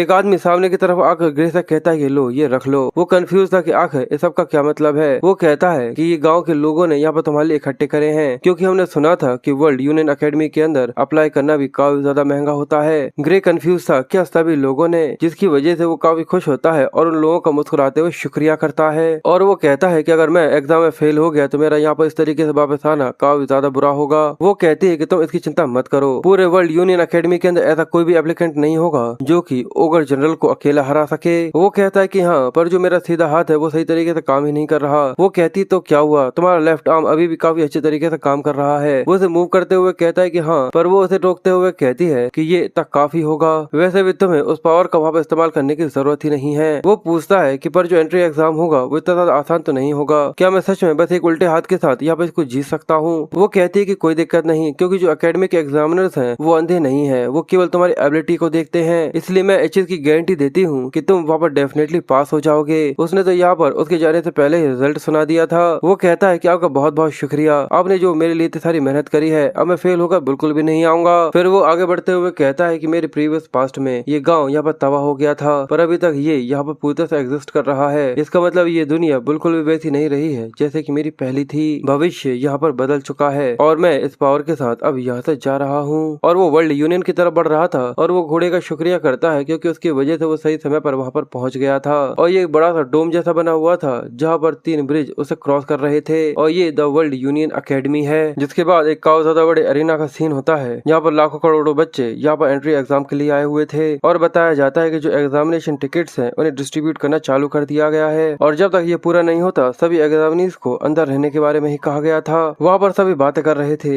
हम सभी यहाँ पर एग्जामिनीज हैं। मैंने सही कहा ना, पर हम लोगों में से केवल 20 ही लोग हैं जो कि शायद यहाँ पर पास कर सकते हैं। मैंने सुना है कि जो कैंडिडेट के सक्सेसफुल होने के नंबर्स हैं वो सच में हर साल पहले से और भी ज्यादा कम हो जाते हैं। कभी कभी यहाँ पर 50 लोगों को एक्सेप्ट किया जाता है और कभी कभी भी केवल एक ही इंसान को। जिसके बाद प्रोफेसर एरियल सभी लोगों के सामने आते हैं, कहते तो चलो सीधे पॉइंट पर आते हैं और मैं एग्जामिनेशन टिकट्स को डिस्ट्रीब्यूट करना चालू कर रही हूँ। एग्जामिनीज जो पेपर तुम लोगों के सामने अपीयर होगा उसे छल्ली से पकड़ लो। और जैसे ही वो चुटकी बजाती है अचानक ही उसके अंदर से क्या होता है, गोल्डन लाइट निकलना चालू होती है जो कि पूरे एरिना के अंदर फैल चुकी थी। एक लाइट जो कि ग्रे के सामने जल रही थी, उसके सामने एक पेपर आता है जहाँ पर उसे एग्जामिनी नंबर 513 दिया गया था और उसे फेंसिंग कोर्स के अंदर जाने का कहा था। प्रोफेसर एरियल लोगों से कहती है कि शायद तुम लोग थोड़े सरप्राइज हो सकते हो, पर उसके ऊपर केवल नंबर और कोर्स के अलावा कुछ भी नहीं लिखा है और हर साल बिल्कुल ऐसा ही होता है। पर जो वर्ल्ड यूनियन अकेडमी है वो बिल्कुल भी एज, जेंडर, नेशनलिटी और स्टेट इस चीज के ऊपर बिल्कुल भी ध्यान नहीं देती। यहाँ तक जो तुम्हारे नाम है वो भी हम लोगों के लिए कोई मायने नहीं रखते। बस वो लोग जो कि एग्जाम को पास कर पाएंगे उन्हीं लोगों के पास ये हक होगा कि वो इस ब्रिज को क्रॉस कर सकते हैं जहाँ पर उनके नाम के बारे में पूछा जाएगा। पर अगर तुम चाहो तो वहाँ पर अपना फेक नाम भी बता सकते हो, इस चीज में भी कोई भी दिक्कत नहीं है। पर ग्रे के ऊपर की मुसीबत टलने का नाम ही नहीं ले रही थी। वो कहता है कि मैं तो अपनी तलवार को वहीं पर छोड़ कर आ गया, उसके बाद भी ये मुझे फेंसिंग कोर्स के अंदर भेज रहे हैं, आखिर ये किस तरीके का सिस्टम है। पर प्रोफेसर एरियल उसे आगे बताती है कि सबके अलावा जो कोर्स तुम लोगों को यहाँ पर दिए गए हैं वो तुम लोगों के लुक्स की वजह से हैं, पर अगर मैंने कोई गलती करी है तो जल्दी से अपना हाथ आगे बढ़ाओ। वो लोग कंफ्यूज थे। वो कहते हैं कि सच में इसने हमारे लुक्स की वजह से हम लोगों को ये दिया है, क्या ये कोई मजाक है? हम लोग यहाँ पर इतने सारे हैं, क्या वो एक ही बार में हम सभी को यहाँ पर देख पा रही है? जरूर उन्हें यहाँ पर हमारे आने से पहले ही हम लोगों के ऊपर नजर रखी होगी, जिसकी वजह से उन्हें हमारे बारे में इस तरीके से पता है, या फिर शायद किसी तरीके का मैजिक हो सकता है जिससे उन्हें हमारे माइंड को रीड कर लिया हो। फिर वो आगे बोलते हुए कहती है, लगता है कि यहाँ पर कोई भी ऐसा कोर्स नहीं है जो कि गलत हो, इसलिए अब जो तुम्हारे एग्जाम की शेड्यूल है वो नेक्स्ट यहाँ पर अनाउंस किए जाएंगे, तो अपने टिकट को चेक। और जो ग्रे था उसकी टिकट के ऊपर आ गया था पहला दिन और 11 बजे। ये देखकर वो कहता है कि डैम इट, क्या ये मेरा एग्जाम पहले दिन में ही होने वाला है? मुझे लगा था कि शायद मुझे थोड़ा सा और समय मिलेगा जिससे मैं अपने हाथ को थोड़ा सा और हील कर पाऊंगा। और एरियल आगे बताती है कि ये एक प्रैक्टिकल एग्जाम होने वाला है, पर अगर तुम यहाँ पर जरा से भी लेट हो जाते हो तो ऑटोमेटिकली तुम डिस्क्वालीफाई हो जाओगे, तो तुम्हें वहाँ पर समय पर आना जरूरी है। पर हम लोग यहाँ पर किसी भी पर्सनल रिक्वेस्ट की वजह से शेड्यूल को बिल्कुल भी चेंज नहीं करने वाले हैं, और न ही हम लोग किसी के बोलने पर पर्सनली इस शेड्यूल को यहाँ पर चेंज करने वाले हैं। और दूसरी तरफ ग्रे अपने हाथ को पकड़े हुए कहता है कि मैं अपने सीधे हाथ के अंदर बिल्कुल भी ताकत नहीं लगा पा रहा हूँ, प्लीज कल कैसे भी कर थोड़ा सा मिरेकल हो जाए और मेरा हाथ पूरे से ठीक हो जाए। पर जैसे ही अगला दिन होता है तो उसकी किस्मत बिल्कुल खराब थी, वो बिल्कुल भी हील नहीं हुआ था। वो कहता है, लगता है कि मुझे मेरे दूसरे हाथ के साथ ही इस तरीके से एग्जाम देना होगा उसे, जिसके बाद नेक्स्ट एग्जामिनी को एरियल एग्जामिनेशन के लिए बुलाया जाता है। तो ग्रे कहता है कि ठीक है, और वो सोचता है, लगता है कि शायद यहाँ पर मेरे साथ कुछ भी नहीं होने वाला, पर ये अच्छा है कि जो मेरा उल्टा हाथ है वो सही तरीके से काम कर रहा है, और इसके अलावा मैं अपने सीधे हाथ को भी थोड़ा बहुत तो यहाँ पर हिला पा रहा हूँ। पर चलो अब मैं बचे हुए समय के अंदर जो एग्जामिनर है उसके मूव्स को यहाँ पर देखकर इसको समझ सकता हूँ और यहाँ पर ओपनिंग्स ढूंढ सकता हूँ। वो वहाँ पर एक लड़के को और एग्जामिनर को लड़ता हुआ देखता है। वो कहता है, तो तुम आकर मेरे ऊपर पहला हमला करो। पर जैसे ही वो लड़का तेजी से आकर अपनी बड़ी सी तलवार से एग्जामिनर के ऊपर हमला करता है, वहाँ पर काफी ज्यादा धुआं हो गया था। पर जो एग्जामिनर था वो बड़े ही आराम से अपनी जगह से जरा सा हिलते हुए उसकी तलवार के अटैक को डॉज कर चुका था। पर वो कहता है कि ये चीज अभी तक पूरी खत्म नहीं हुई है, और वो अपनी तलवार को सरकाते हुए उसके ऊपर अटैक करता है। पर एग्जामिनर उसका अटैक को बड़े ही आराम से यहाँ पर ब्लॉक कर लेता है, जिसके बाद वो उसकी तरफ घूर कर देखता है तो वो लड़का काफी ज्यादा डर गया था,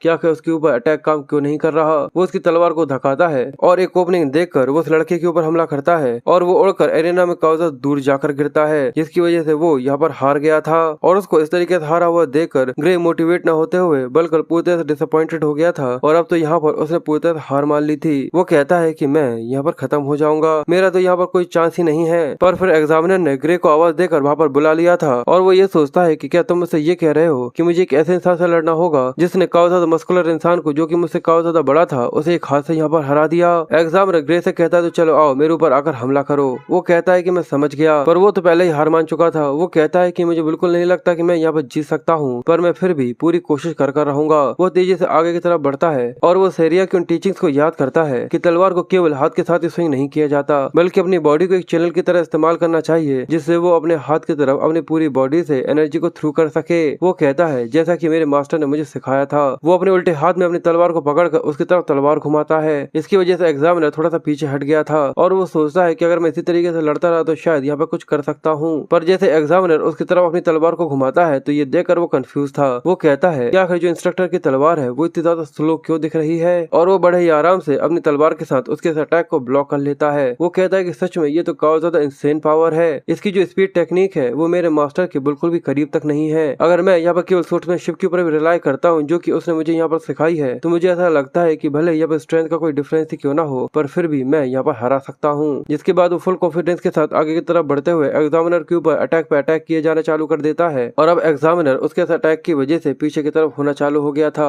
वो कहता है कि डेफिनेटली ये सच में काफी ज्यादा स्लो है और ये उतना ताकतवर नहीं है जितना कि असल में मैं यहाँ पर पहले सोच रहा था। और उसे अपने मास्टर की वो बात याद आती है कि तुम डेफिनेटली वापस जीतोगे और वो यही सोचते हुए एग्जामिनर के साथ अपनी तलवार से तलवार टकराता है और उसे पीछे की तरफ धकेलते हुए कहता है मुझे लगता है कि शायद मैं सच में यहाँ पर ये सब कर सकता हूँ। और उसकी आंखों में उसका कॉन्फिडेंस साफ साफ दिख रहा था। इंस्ट्रक्टर लगातार ग्रे के ऊपर अपनी तलवारबाजी से स्ट्राइक किए जा रहा था जिनको वो ब्लॉक तो कर लेता है और हर एक अटैक को डॉज करते हुए सोचता है मुझे लगा था कि मैंने एग्जामिनर के सोर्ट्समैनशिप को यहाँ पर क्लियरली देख लिया है, पर जब वो अटैक करता है तो इंस्ट्रक्टर काफी आसानी से उसके अटैक को ब्लॉक कर रहा था। वो कहता है कि जो पावर डिफरेंस है वो काफी ज्यादा बड़ा है, मैं इस तरीके से उसके फॉर्म को यहाँ पर नहीं तोड़ सकता। केवल एक हाथ से यहाँ पर जीतना इतना भी ज्यादा आसान नहीं है, पर जैसा की वो कह रहे थे इसकी जो मूवमेंट है वो पहले से काफी ज्यादा रफर होती जा रही है। ये थोड़ा सा रिस्की हो सकता है पर अगर मैं ऐसा करता हूँ तो शायद यहाँ पर मैं बच सकता हूँ। पर लास्ट में जो इंस्ट्रक्टर होता है वो उसके ऊपर एक अटैक करता है, पर वह ग्रे ये देखकर कहता है कि मैंने ये पकड़ लिया। अब यहाँ पर ये काफी ज्यादा बड़ा एक ओपन शिफ्ट मूव है जिस वजह से वो घूमता है और अचानक इंस्ट्रक्टर के पीछे आ जाता है। इंस्ट्रक्टर भी ये देखकर काफी ज्यादा शॉक था और वो सोचता है कि इसे फर्क नहीं पड़ता कि आखिर पावर डिफरेंस कितना ज्यादा बड़ा है, अगर मैं उसके पीछे से आकर उसके ऊपर हमला कर सकता हूँ तो मैं यहाँ पर जीत जाऊंगा। और ये सोचकर जैसे ही ग्रे पीछे से आकर इंस्ट्रक्टर के ऊपर हमला करता है पर अचानक एक आवाज आती है कि रुक जाओ, और वहाँ पर वो दोनों ही अपनी जगह पर रुक जाते हैं। ग्रे की तलवार इंस्ट्रक्टर के जस्ट पीछे आकर रुक चुकी थी। वो लंबी से सांस लेते हुए कहता है कि ये मैच यहाँ पर खत्म हो गया, पर क्या इसे रोकने के लिए ये कुछ जरूरत से ज्यादा ही जल्दी नहीं थी। ऊपर से इंस्ट्रक्टर बताता है कि एग्जाम की एक टाइम लिमिट है जो कि वहाँ पर पहुंच चुका है और इसलिए जो ये रिजल्ट है उसे ड्रॉ किया जाता है। ग्रे ये सुनने के बाद शॉक हो गया था क्योंकि इसकी वजह से वो यहाँ पर मेकआउट नहीं कर पाएगा। इसका मतलब ये है कि वो एडमिशन नहीं ले सकता और यही सोचकर उसे काफी ज्यादा बुरा लग रहा था। वो सोचता है कि मैंने अपना बेस्ट देने की कोशिश करी, पर अगर मैं यहाँ पर इनके खिलाफ जीत नहीं सकता तो मेरे लिए चीजें काफी ज्यादा डिफिकल्ट हो जाएंगी। और यही सब सोचकर वो बस वहाँ से जा रहा था और अगर अगले साल तक मेरा सीधा हाथ यहाँ पर हील हो जाता है तो शायद अगले साल के एग्जाम में मैं यहाँ पर पार्टिसिपेट कर सकता हूँ। और ये सब सोचकर वो वहाँ से जा रहा था। पर फिर अगले वीक का हमें सीन दिखाते हैं। वर्ल्ड यूनियन एकेडमी के अंदर एक मीटिंग चल रही थी यहाँ पर 6 लोग आपस में बैठकर बात कर रहे थे। सफेद दाढ़ी और गोल चश्मे वाले इंस्ट्रक्टर कहते हैं कि अगर तुम सभी कैंडिडेट्स के बारे में क्या सोचते हो, जितने भी एग्जाम्स है वो सभी खत्म हो चुके हैं। एक इंस्ट्रक्टर कहते हैं कि मैंने बहुत पीटा, दूसरे कहते हैं कि मुझे इस मेथड के ऊपर यकीन है जब सभी लोग एक दूसरे को देखते हैं पर ये काफी ज्यादा इनसफिशिएंट है, मुझे लगता है कि अगले साल से हम लोगों को वर्क लोड को डिवाइड करना चाहिए। दूसरे मस्टच वाले टीचर कहते हैं कि हम लोग इस चीज को बिल्कुल भी अफोर्ड नहीं कर सकते कि जो एक टैलेंट है उसे सिंपली इस तरीके की किसी शुरुआती चीज के अंदर यहाँ पर खत्म कर दिया जाए। सफेद दाढ़ी वाले इंस्ट्रक्टर कहते हैं कि मैं यहाँ पर स्टूडेंट्स के बारे में तुम्हारे ख्याल पूछ रहा हूँ, न कि एग्जाम सिस्टम के ऊपर। चलो हम लोग स्वॉर्ड्समैनशिप कोर्स के साथ यहाँ पर चीज को शुरू करते हैं। और ये कहते ही वहाँ पर कई सारे विंडो पॉपअप हो जाती है। वो कहते हैं तो चलो देखते हैं कि इस साल यहाँ पर कौन पास आउट हुआ है। सभी लोग यहाँ पर एग्जामिन करना चालू कर देते हैं। वो टीचर कहते हैं कि बिल्कुल हर बार की तरह जिसने एग्जामिनर को हराया है वही तो यहाँ पर पास होगा और बाकी सारी चीजें उन क्वालिटीज के ऊपर डिपेंड करती हैं जो कि उन्होंने यहाँ पर 15 मिनट के टाइम लिमिट के अंदर दिखाई है। आखिर स्वॉर्ड्समैनशिप कोर्स के इंस्ट्रक्टर आपका क्या ख्याल है? वो भी यहाँ पर इन चीजों के बारे में कई सारी बातें करते हैं और बाकी इंस्ट्रक्टर इस चीज के ऊपर एग्री करते हैं और इसी तरीके से उन लोगों की जो बहस होती है वो काफी देर तक चलती रहती है। सफेद दाढ़ी वाले कहते हैं कि अगर ऐसा है तो हम लोग इस चीज को कंफर्म करें कि जो स्वॉर्ड्समैनशिप कोर्स के अंदर कैंडिडेट्स हैं वो यहाँ पर सक्सेसफुल हो चुके हैं। तभी एक आवाज आती है कि कैंडिडेट नंबर 513 का क्या ख्याल है। ये सुनते ही सभी लोग दूसरी तरफ देखते हैं जहाँ प्रोफेसर एरियल कहती है कि अगर आप सभी का कैंडिडेट नंबर 513 का क्या ख्याल है। ये सुनकर सभी लोग कंफ्यूज 513 को ही देखना चालू कर देते हैं। वो मस्टर्स वाले एग्जामिनर कहते हैं कि ये छोटा सा लड़का, इसको देखकर साफ साफ लग रहा था जैसे कि ये यहाँ पर जीतने वाला हो, पर अगर ये बस केवल अपने ट्रैप्स के ऊपर रिलाई करता है वो भी एग्जामिनर को हराने के लिए तो चीज इसके लिए काफी डिफिकल्ट हो सकती है। इसकी स्ट्रेंथ थोड़ी सी कम है पर जिसकी टेक्निक है वो काफी ज्यादा अच्छी है। इसको देखकर ऐसा लगता है जैसे कि ये शुरुआत से यहाँ पर हर एक चीज को ओवर मैच कर रहा हो, इसलिए सफेद दाढ़ी वाले उससे कुछ कहते हैं। तभी वो मस्टच वाला कहता है कि वो बिल्कुल भी अच्छा नहीं है और बाकी सभी इंस्ट्रक्टर भी उनकी हमें हाँ मिलाते हैं। एरियल ये देखकर कहती है कि सभी लोगों ने इसे कई बार देखा पर ऐसा कोई भी नहीं जिसने इस चीज को नोटिस किया हो। अगर सभी लोग इतने ज्यादा अंधे हो चुके हैं तो एक साथ बैठकर ऑब्जर्व करना सच में समय की बर्बादी है। जिसके अगले दिन सभी बच्चों को वहाँ पर टावर के पास बुलाया जाता है क्योंकि वहाँ पर रिजल्ट अनाउंस किया जाने वाला था। ग्रे अपने पेपर को पकड़कर खड़ा हुआ था और टावर से आवाज आती है कि कैंडिडेट्स को कांग्रेचुलेट किया जाता है। स्वॉर्ड्समैनशिप कोर्स के अंदर का रिजल्ट यहाँ पर अनाउंस किया जाता है और केवल 6 कैंडिडेट्स है जो कि यहाँ पर पास हुए हैं। ग्रे थोड़ा सा परेशान हो रहा था कि काश उसका यहाँ पर नाम आ जाए, पर पहला कैंडिडेट यहाँ पर जिसका नाम लिया जाता है उसका कागज यहाँ पर जलने लगा था। जिसके बाद दूसरे कैंडिडेट, फिर तीसरा कैंडिडेट, फिर इसके बाद चौथा कैंडिडेट और इसी तरीके से जो 6 कैंडिडेट्स होते हैं स्वॉर्ड्समैनशिप कोर्स के लिए उन सभी को एक्सेप्ट कर लिया गया था। इस सब की वजह से ग्रे को एक काफी ज्यादा बड़ा धक्का धक्का लगा था, क्योंकि यहाँ पर सब कुछ करने के बाद भी वो यहाँ पर नहीं हो पाया था। पर वो लोग जो कि यहाँ पर पास हो गए थे, वो लोग सच में काफी ज्यादा खुश हो रहे थे। वो कहते हैं कि आखिरकार हम लोग यहाँ पर खुश हो गए। ग्रे परेशान होते हुए कहता है, लगता है कि आखिरकार मैं यहाँ पर फेल हो गया। पर वहीं अनाउंस किया जाता है कि इसके अलावा एक डिवाइन स्पेशल आई एडमिशन भी है, जो कि कैंडिडेट नंबर 315 है। और ये कहते ही उसका कागज नीली आग के अंदर जलना चालू हो गया था। सभी लोग कंफ्यूज उसकी तरफ ही देख रहे थे। सभी लोगों की आंखें ग्रे की तरफ गड़ चुकी थी। ग्रे कंफ्यूज था कि आखिर ये क्या है, क्या वो यहाँ पर पास हो चुका है। पर सभी लोग डिवाइन स्पेशल आई एडमिशन के बारे में जानते थे। सभी लोगों को ऐसा लगता था कि ये बस यहाँ पर दूसरों की वजह से पहुंचा है, इसलिए सभी लोग उसका मजाक उड़ा रहे थे। वो कहते हैं, लगता है कि उन लोगों ने इस साल भी ऐसा किया है। ग्रे कंफ्यूज था कि आखिर स्पेशल डिवाइन आई एडमिशन आखिर ये होता क्या है। ये पहली बार है जब मैं इसके बारे में सुन रहा हूँ। सभी लोग उसके बारे में बात कर रहे थे कि जरूर कोई ऐसा है जो कि इसको पीछे के दरवाजे से अंदर खींच रहा है। सच में वर्ल्ड यूनियन एकेडमी इतनी ज्यादा नीचे गिर चुकी है। ये सुनने के बाद ग्रे को समझ में आता है कि शायद उसकी जो मास्टर के कनेक्शंस थे उसकी वजह से उसे यहाँ पर ये एडमिशन मिला है। इसी वजह से उसे इसके बारे में कोई भी आइडिया नहीं था। पर वहीं एक बूढ़ा आदमी आता है जो कि उन लोगों के ऊपर चिल्लाते हुए कहता है कि डिवाइन स्पेशल एडमिशन के बारे में इस तरीके से बोलना बंद करो जब तुम्हें इसके बारे में पता ही नहीं है। असल में स्पेशल डिवाइन एडमिशन एक ऑनरेबल कैटेगरी होती है जो कि 100 साल से भी ज्यादा से हीरोज को प्रोटेक्ट कर रहा है। पर वो लोग जो कि यहाँ पर पास हुए थे, अब वो लोग तो उस बूढ़े आदमी का भी यहाँ पर मजाक उड़ाना चालू कर देते हैं। वो कहते हैं, लगता है कि तुम्हें भी ये डिवाइन स्पेशल एडमिशन कुछ जरूरत से ज्यादा ही पसंद है। लगता है कि तुम भी अपने जमाने में कोई खास नहीं रहे होगे।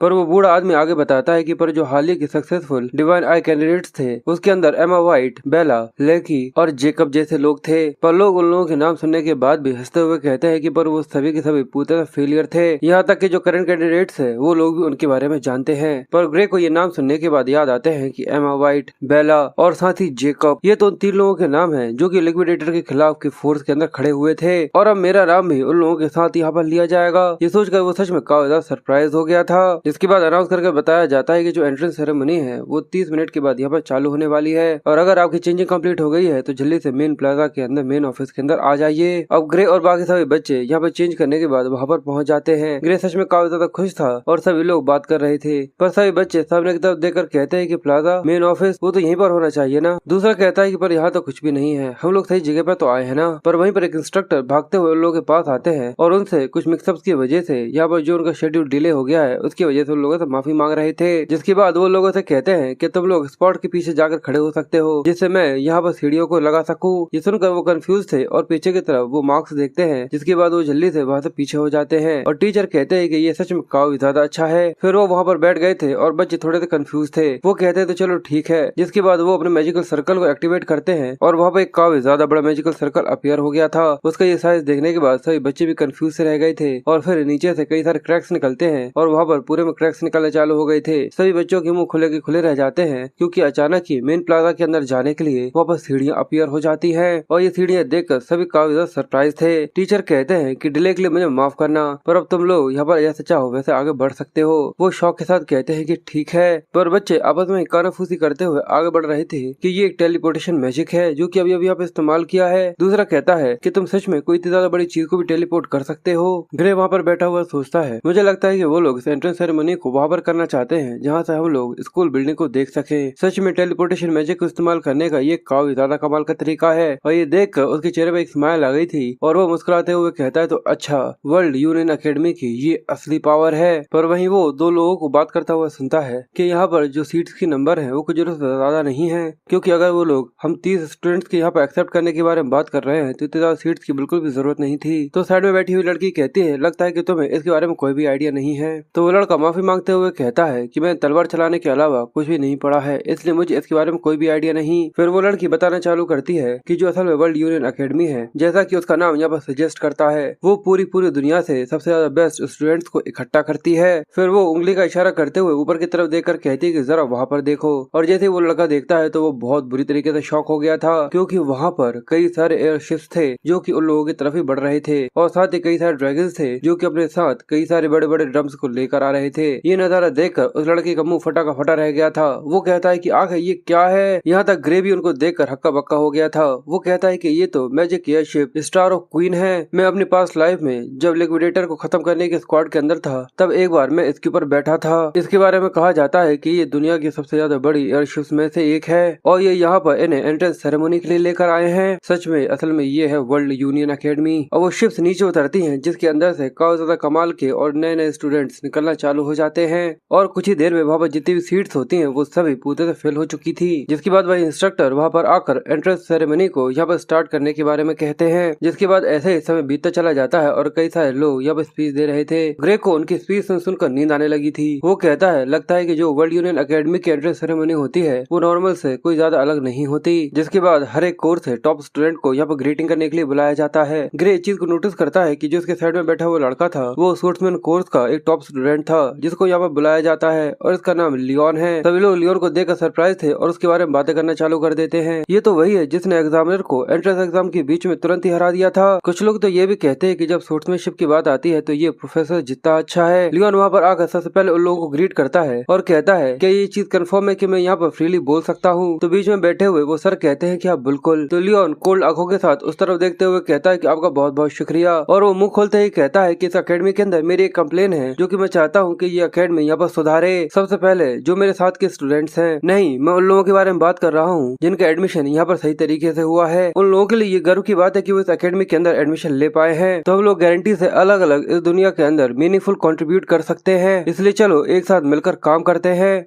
और मैं इस दिन को याद रखूंगा जब हम लोग मिलकर एक काफी ज्यादा बड़ा निशाना बनाएंगे क्योंकि हम सभी वर्ल्ड यूनियन अकेडमी के स्टूडेंट्स हैं। पर दुख की बात तो यह है कि हम लोगों में तो कुछ ऐसे भी हैं जो लोग यहाँ पर होना डिजर्व बिल्कुल भी नहीं करते। मैंने बिल्कुल सही कहा ना। डिवाइन आई, प्रोफेसर एरियल और प्रोफेसर चुपचाप से बैठी हुई थी जो कि उसकी बात सुनकर थोड़ी सी कंफ्यूज हो जाती है। वो बताती है कि यहाँ पर जितने भी स्टूडेंट्स हैं वो सभी सही तरीके से एग्जाम देकर ही पास हुए हैं। भले वो तुम्हारे जितने स्ट्रॉन्ग ना हो पर मुझे नहीं लगता कि तुम इस तरीके से कुछ कह सकते हो। इसलिए आखिर तुम इसके बारे में मुझसे क्यों बोल रहे हो। लियोन कहता है कि मैं उन लोगों के बारे में नहीं कह रहा जिन लोगों ने सही तरीके से एग्जाम देकर यहाँ पे एडमिशन लिया है। असल में मैं उन स्टूडेंट्स के बारे में बात कर रहा हूँ जो कि बैक डोर से अंदर आए हैं जिन्हें आप your divine I special admission बोलती हैं। और इसलिए वो चिल्लाकर स्टूडेंट से कहता है कि वो स्टूडेंट्स जिनको यहाँ पर चुनकर एडमिट किया गया है जल्दी से अपने आप को सामने लेकर आओ। जल्दी से वो यूनिफॉर्म यहाँ पर वापस करो और इस अकेडमी से निकल जाओ। सभी बच्चे उसकी बात सुनकर शौक से हो जाते हैं और कई लोग काफी ज्यादा कंफ्यूज और परेशान भी थे। ग्रे भी देखकर कंफ्यूज था कि अगर ये किस तरीके की हॉस्टिलिटी है और वो सोचता है कि भगवान का ये लाख लाख शुक्र है कि उसने उसका चेहरा यहाँ पर नहीं पहचाना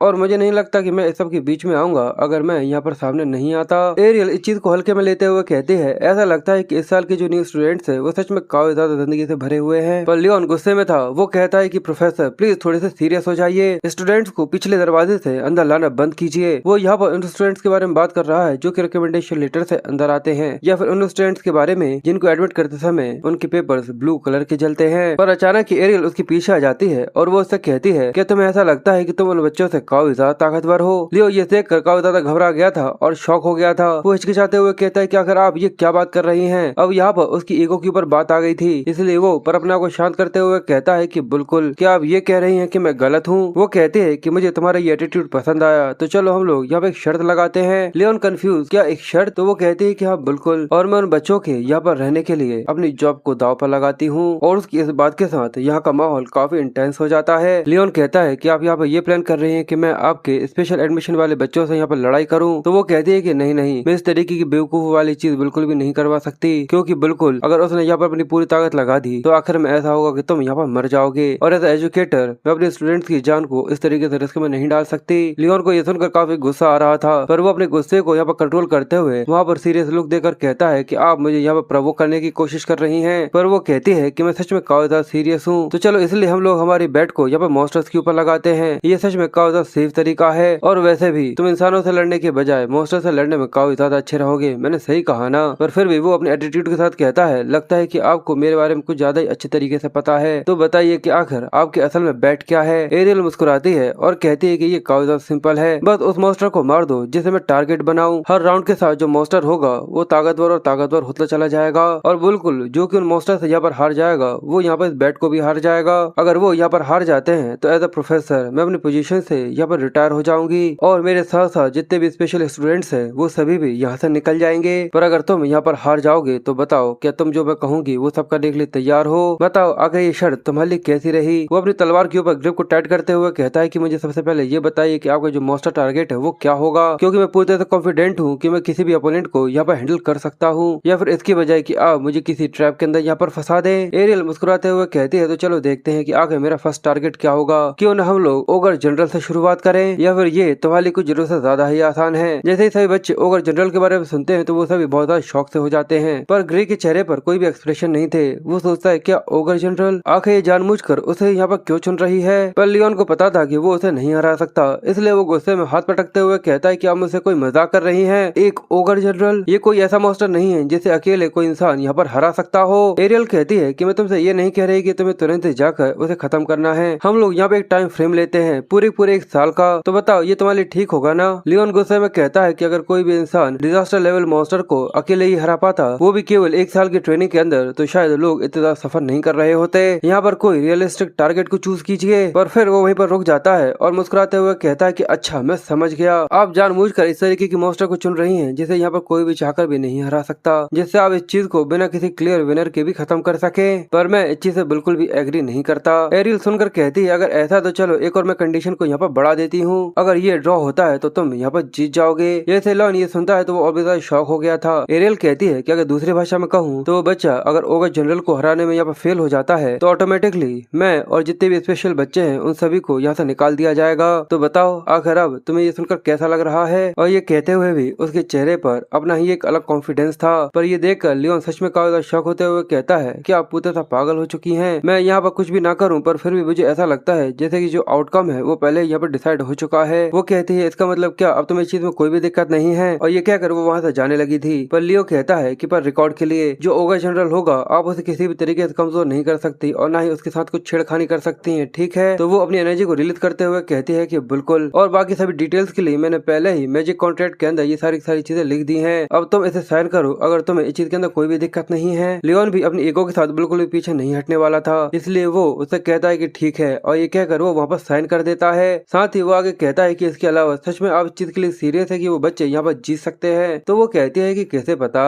और ये कहकर वो बड़े ही आराम से जाकर सीट पे बैठ जाती है। सभी लोग आपस में कानाफूसी करना चालू कर देते हैं कि अगर प्रोफेसर एरियल को यहाँ पर क्या हो चुका है। लगता है कि वो यहाँ पर इस बहाने का इस्तेमाल करते हुए रिटायर होने की कोशिश कर रही हैं और शायद जो उनका प्राइम था अब वो खत्म हो चुका है, इसी वजह से बस वो यहाँ से निकलना चाहती हैं। और ग्रे अपनी जगह पर बैठा हुआ परेशान कहता है कि ये तो और अच्छा हुआ, अब ये बैट यहाँ पर ऑफिशियल हो चुकी है। पर वहीं वो कहता है कि रुक जाओ, आखिर मुझे ऐसा महसूस क्यों हो रहा है कि वो यहाँ पर उसको भी इंक्लूड कर रही है जिसको यहाँ पर आने से पहले मैंने खत्म किया था। चलो इसे 1 साल के टाइम फ्रेम के अंदर देखते हैं कि आखिर यहाँ पर क्या होता है। और एरियल को देखकर ऐसा लग रहा था जैसे कि वो ग्रे को ही देख रही हो, और वो सोचता है कि अब ये बैट यहाँ पर पूरी हो चुकी है। पर मुझे ऐसा क्यों लग रहा है जैसे कि वो यहाँ पर अपने गेम के अंदर कुछ डर्टी खेलने वाली हो। जिसके बाद एक सफेद दाढ़ी मूछे वाले इंस्ट्रक्टर काले कपड़े पहनकर वहाँ पर आ जाते हैं उनकी बेसिक मैजिक की क्लास लेने के लिए। फिर वो मैजिक के बारे में लिटरेचर देना चालू करते हैं और उनको कई सारी चीजें बताते हैं, और जो मैजिक के लिए मोस्ट बेसिक चीजें थी उनसे चीजों की शुरुआत करते हैं। और वो शरीर के अंदर बहने वाली उस इनविजिबल एनर्जी के बारे में बताते हैं जिसे की ईथर कहते हैं, और मैजिक का इस्तेमाल करते हुए तुम अपने सर्किट के अंदर उसे मैनिपुलेट कर सकते हो, जिसकी वजह से तुम यहाँ पर मैजिक को इस्तेमाल कर पाते हो। और ऐसे ही बहुत सारी चीजें होती है जो की वो यहाँ पर अपनी क्लास को बताने में लगे हुए थे। ग्रे ये देखकर कहता है कि मुझे थोड़ा सा बुरा लग रहा है क्योंकि मैं इस क्लास के साथ बिल्कुल भी कीप अप नहीं कर सकता, पर ऐसा लगता है कि अभी मुझे यहाँ पे ये मैनेज करना ही होगा क्योंकि मैं पहले ही अपने बूट कैंप के अंदर इस टॉपिक को काफी अच्छी तरीके से समझ चुका हूँ। पर मेरे लिए दिक्कत की बात तो ये है, और वो नीचे देकर कहता है कि ये फैक्ट है कि हम दोनों को सेम क्लासेस के अंदर रखा गया है। और वो यहाँ पर लियोन के बारे में बात कर रहा था, और वो बस यही उम्मीद कर रहा था कि प्लीज तुम्हें इसके बारे में पता ना चल जाए कि मैं डिवाइन आई से स्पेशल एडमिशन हूँ, और इसलिए टीचर को वो काफी ज्यादा बोर सा लग रहा था। वो चिल्लाकर कहते हैं कि लगता है कि तुम काफी ज्यादा बोर हो गए हो। ग्रे जैसे इस चीज को सुनता है वो कहते हैं कि अभी क्लास को शुरू हुए लगभग 5 मिनट भी नहीं हुए हैं, सच में तुम्हारे अंदर कुछ जरूरत से ज्यादा ही नर्व है। ग्रे ये देखकर सरप्राइज था कि इन सभी के बीच में उसने यहाँ पर उसे नोटिस कर लिया। वो उनसे इस चीज के लिए माफी मांगता है, पर अब टीचर उस बात को वहीं पर खत्म करने की बजाय उसे आगे बढ़ाते हुए बुक को बंद करते हैं और कहते हैं कि अगर तुम्हारे अंदर इतना ज्यादा कॉन्फिडेंस है तो क्यों न तुम पूरी क्लास को वो दिखाओ। मैं पूरी तरह से श्योर हूँ कि तुम यहाँ पर बेसिक मैजिक को तो जानते ही होगे। थियो उनसे माफी मांगते हुए कहता है कि पर हम लोगों का जो कोर्स है वो सोर्समैनशिप है, इसलिए मुझे ऐसा नहीं लगता कि हम लोग मैजिक के बारे में यहाँ पर कुछ कर सकते हैं। टीचर कहते हैं कि भले ही तुम रियल फाइट के अंदर केवल तलवारों का इस्तेमाल करो, पर समय समय पर तुम्हें मैजिक के साथ यहाँ पर कॉर्पोरेट करना होगा। इसलिए तुम्हें बेसिक मैजिक के बारे में समझना होगा कि आखिर वो कम से कम कैसा लगता है। और वो ये सुनकर सोचता है कि इसकी जो एक्सप्लेनेशन है वो बिल्कुल बूट कैंप की तरह ही है और यहाँ पर मुझे बिल्कुल वैसा ही महसूस हो रहा है। और वो कहता है कि वही स्पेल है जो कि हम लोग यहाँ पर सीखने वाले हैं और मुझे ईथर बुलेट आता है। वो कहते हैं यानी इसके बारे में तुम्हें पता है, यानी तुम इसे इस्तेमाल कर सकते हो। वो कहता है कि हाँ, और ग्रे सोचता है कि भगवान का लाख लाख शुक्र है कि बूट कैंप के अंदर जो कि उन्हें हेलिस ट्रेनिंग करी थी, कम से कम यहाँ पर भी उसका मतलब निकलेगा। टीचर कहते हैं कि ये काफी ज्यादा अच्छी अपॉर्चुनिटी है, चलो यहाँ पे एक मैच करते हैं। लियोन, तुम भी ईथर बुलेट को इस्तेमाल करना जानते हो ना? तो वो खड़ा होते हुए कहता है कि बिल्कुल। साथ ही वो बताता है कि जैसा कि प्रोफेसर ने कहा, मैंने केवल सूटमैनशिप ही नहीं सीखी है बल्कि मैंने मैजिक भी सीखा है स्कूल के अंदर आने से पहले। इसलिए क्या अगर ये मेरा रियल बैटल के अंदर सामना करेगा तो क्या इसके लिए कुछ जरूरत से ज्यादा रिस्की नहीं होगा?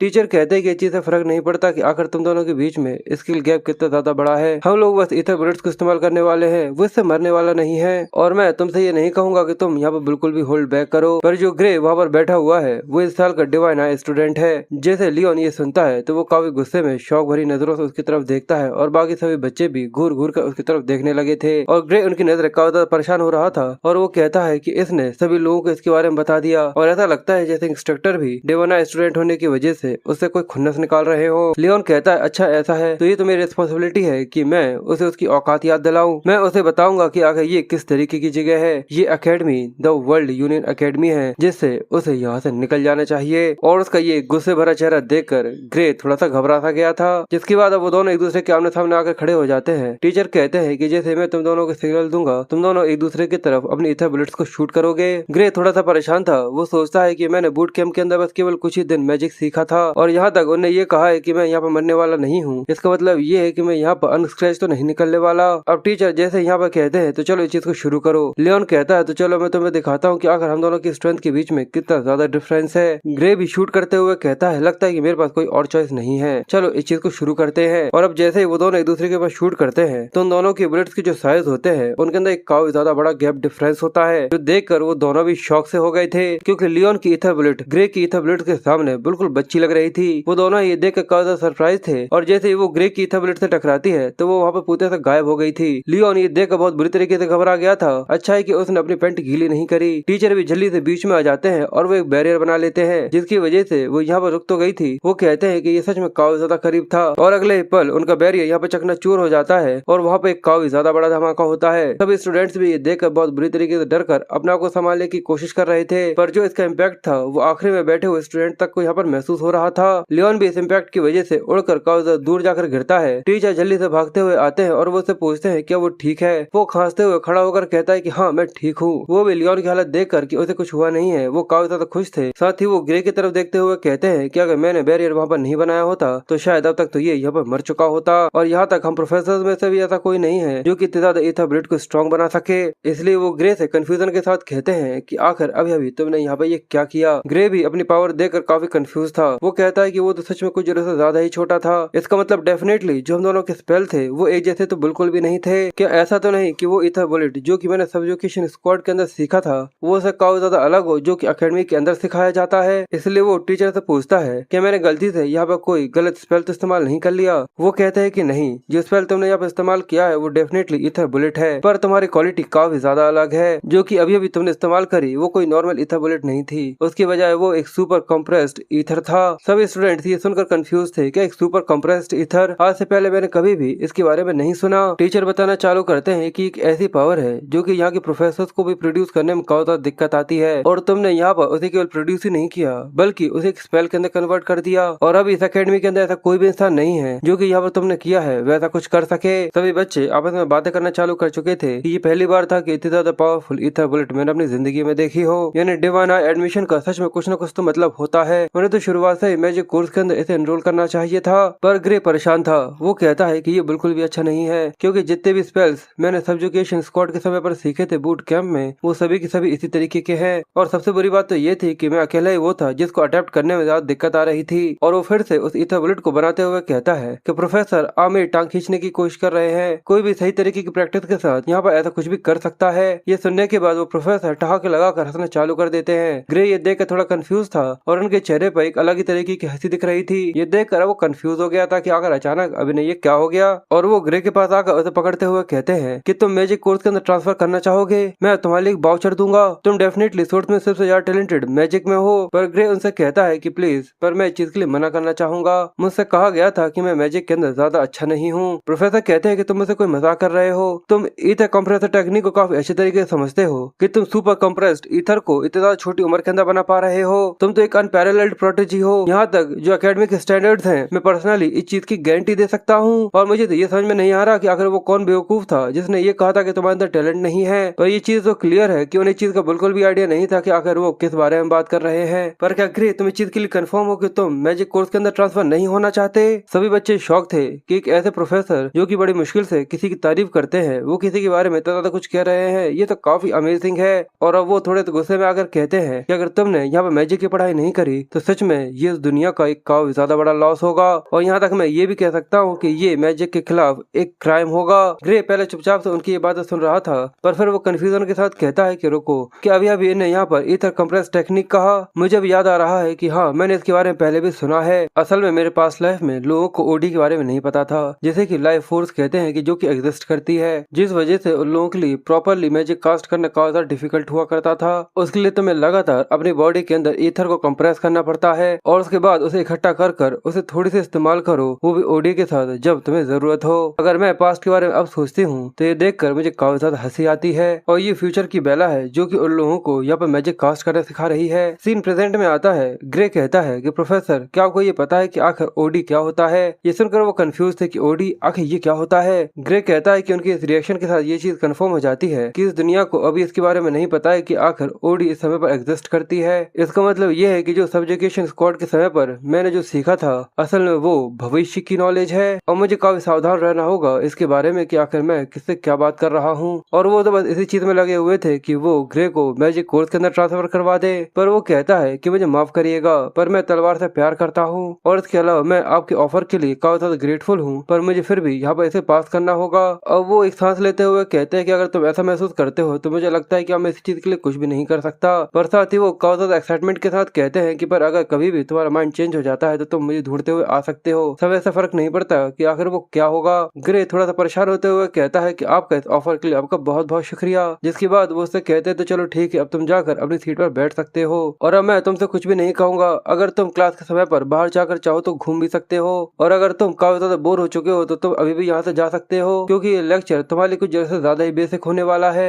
सभी लोग इसके बारे में कानाफूसी करना चालू कर देते हैं कि ये तो काफी ज्यादा अमेजिंग है। मुझे यकीन नहीं होता कि प्रोफेसर कार्लोस उसके बारे में इतने ज्यादा हाईली सोचते हैं। और दूसरी तरफ हमें लियोन का सीन दिखाते हैं। ऐसा लगता है जैसे कि वो ग्रे से प्यार करने लगा है। उसके चेहरे पे एक अलग तरीके की शर्म सी दिख रही थी। वो कहता है कि मेरे ग्रेट लॉर्ड, और दूसरी तरफ ग्रे उस फीलिंग को महसूस कर पा रहा था जिसकी वजह से वो यहाँ पे पूरा चिल्ड हो गया था। सच में ये काफी ज्यादा फनी है। जिसके बाद शाम में ग्रे को एरियल का एक नोट मिलता है कि यहाँ पर वो उसे अपने ऑफिस के अंदर बुला रही थी। वो कंफ्यूज था कि अगर अचानक ही वो उसे यहाँ पर ऑफिस के अंदर क्यों बुला रही है, क्या ये सब प्रोफेसर कार्लोस का काम है? मुझसे ये मत कहना कि प्रोफेसर एरियल भी जाकर मुझे रिकमेंड करेंगे कि मुझे अपने कोर्स को यहाँ पर चेंज कर लेना चाहिए। वो गेट खटखटा पाता उससे पहले अंदर से आवाज आती है कि ग्रे, गेट खुला हुआ है, तुम अंदर आ जाओ। और जैसे ग्रे दरवाजा खोलकर अंदर आता है, वो अपनी बात पूरी करता उससे पहले अचानक ही उसके ऊपर एक तलवार का हमला हो गया था। ये देखकर वो कंफ्यूज हो गया था, पर सही समय पर वो जल्दी से अपनी तलवार बाहर निकाल कर उस अटैक को यहाँ पर ब्लॉक कर पीछे की तरफ डिफ्लेक्ट कर देता है। वो लड़की जिसने ये अटैक किया था वो सरप्राइज थी और ग्रे भी ये सरप्राइज था कि उसकी बॉडी यहाँ पर खुद से ही रिएक्ट कर गई। और वो कंफ्यूज भी था कि आखिर यहाँ पर ये सब हो क्या रहा है। पर फिर वो उस लड़की को यहाँ पर देखकर कंफ्यूज हो गया था और वो कहता है कि आखिर मुझे ऐसा महसूस क्यों हो रहा है जैसे कि मैंने इसे पहले भी कहीं पर देखा हो। और फिर प्रोफेसर एरियल की आवाज आती है कि हाँ, ये तो ज्यादा बुरा नहीं था। और उसका ध्यान जाता है कि वहाँ पर प्रोफेसर एरियल के अलावा दो और प्रोफेसर थे जो कि वहाँ पर खड़े हुए थे। और वो मुस्कुराकर कहती है कि मुझे पता था कि जो मेरी आंखें हैं वो पूरे से सही है। एक प्रोफेसर कहते हैं कि बेला, क्या तुमने अपने आप को यहाँ पर होल्ड बैक तो नहीं किया? क्या एरियल ने तुमसे यहाँ पर नरमी बरतने का तो नहीं कहा था? और दूसरे प्रोफेसर कहते हैं कि जो तुम्हारी मूवमेंट्स थी वो फ्लॉलेस थी, पर तुम्हारी तलवार तुम्हारे हाथ से काफी आसानी से छूट गई, जैसे कि ये कुछ जरूरत से ज्यादा ही अननेचुरल हो। ग्रे बेला का नाम सुनकर समझ जाता है कि अच्छा, यानी ये बेला है, द ग्रेट आर्चमेज, जिसने फ्यूचर में उन लोगों को मैजिक करना सिखाया था। एरियल उन दोनों पर गुस्सा करते हुए कहती है कि तुम दोनों सच में ये कहते हुए सीरियस हो? अगर तुम दोनों ये चीज भी नहीं कह सकते कि वो यहाँ होल्ड बैक कर रही है या फिर नहीं, तो तुम दोनों को प्रोफेसर होना क्विट कर देना चाहिए, यानी जॉब से निकल जाना चाहिए। तो एक प्रोफेसर उसके हाथ में कुछ पैसे देते हुए कहते हैं कि हम लोग तो बस यहाँ पर मजाक कर रहे थे और बुरी बात तो ये है कि हम लोगों के पास यहाँ पर एडमिट करने के अलावा कोई और चॉइस नहीं है। ग्रे ग्रे कंफ्यूज था। वो कहता है प्रोफेसर आखिर आप ये क्या कर रही हैं? तो वो कहती है कि मैंने यहाँ पे बैठ करा था कि तुम काफी आसानी से बेला के अटैक को यहाँ पे डिफ्लेक्ट कर दोगे और तुम्हारी वजह से ही मैंने कुछ अच्छे पैसे बना लिए हैं। और वो उसकी तरफ भी पैसे फेंकते हुए कहती है और ये तुम्हारा हिस्सा। और अब उसके हाथ में एक सोने का सिक्का था जिसको देखकर उसका मुंह खुला का खुला रह गया था। वो कहता है कि ये मेरे लिए कुछ फॉर्च्यून लेकर नहीं आ सकता। पर वो मूंछ वाले प्रोफेसर कहते हैं कि पर फिर भी जैसा कि तुमने मुझसे कहा था, क्योंकि जो एक्सचेंज थोड़ी देर पहले हुआ था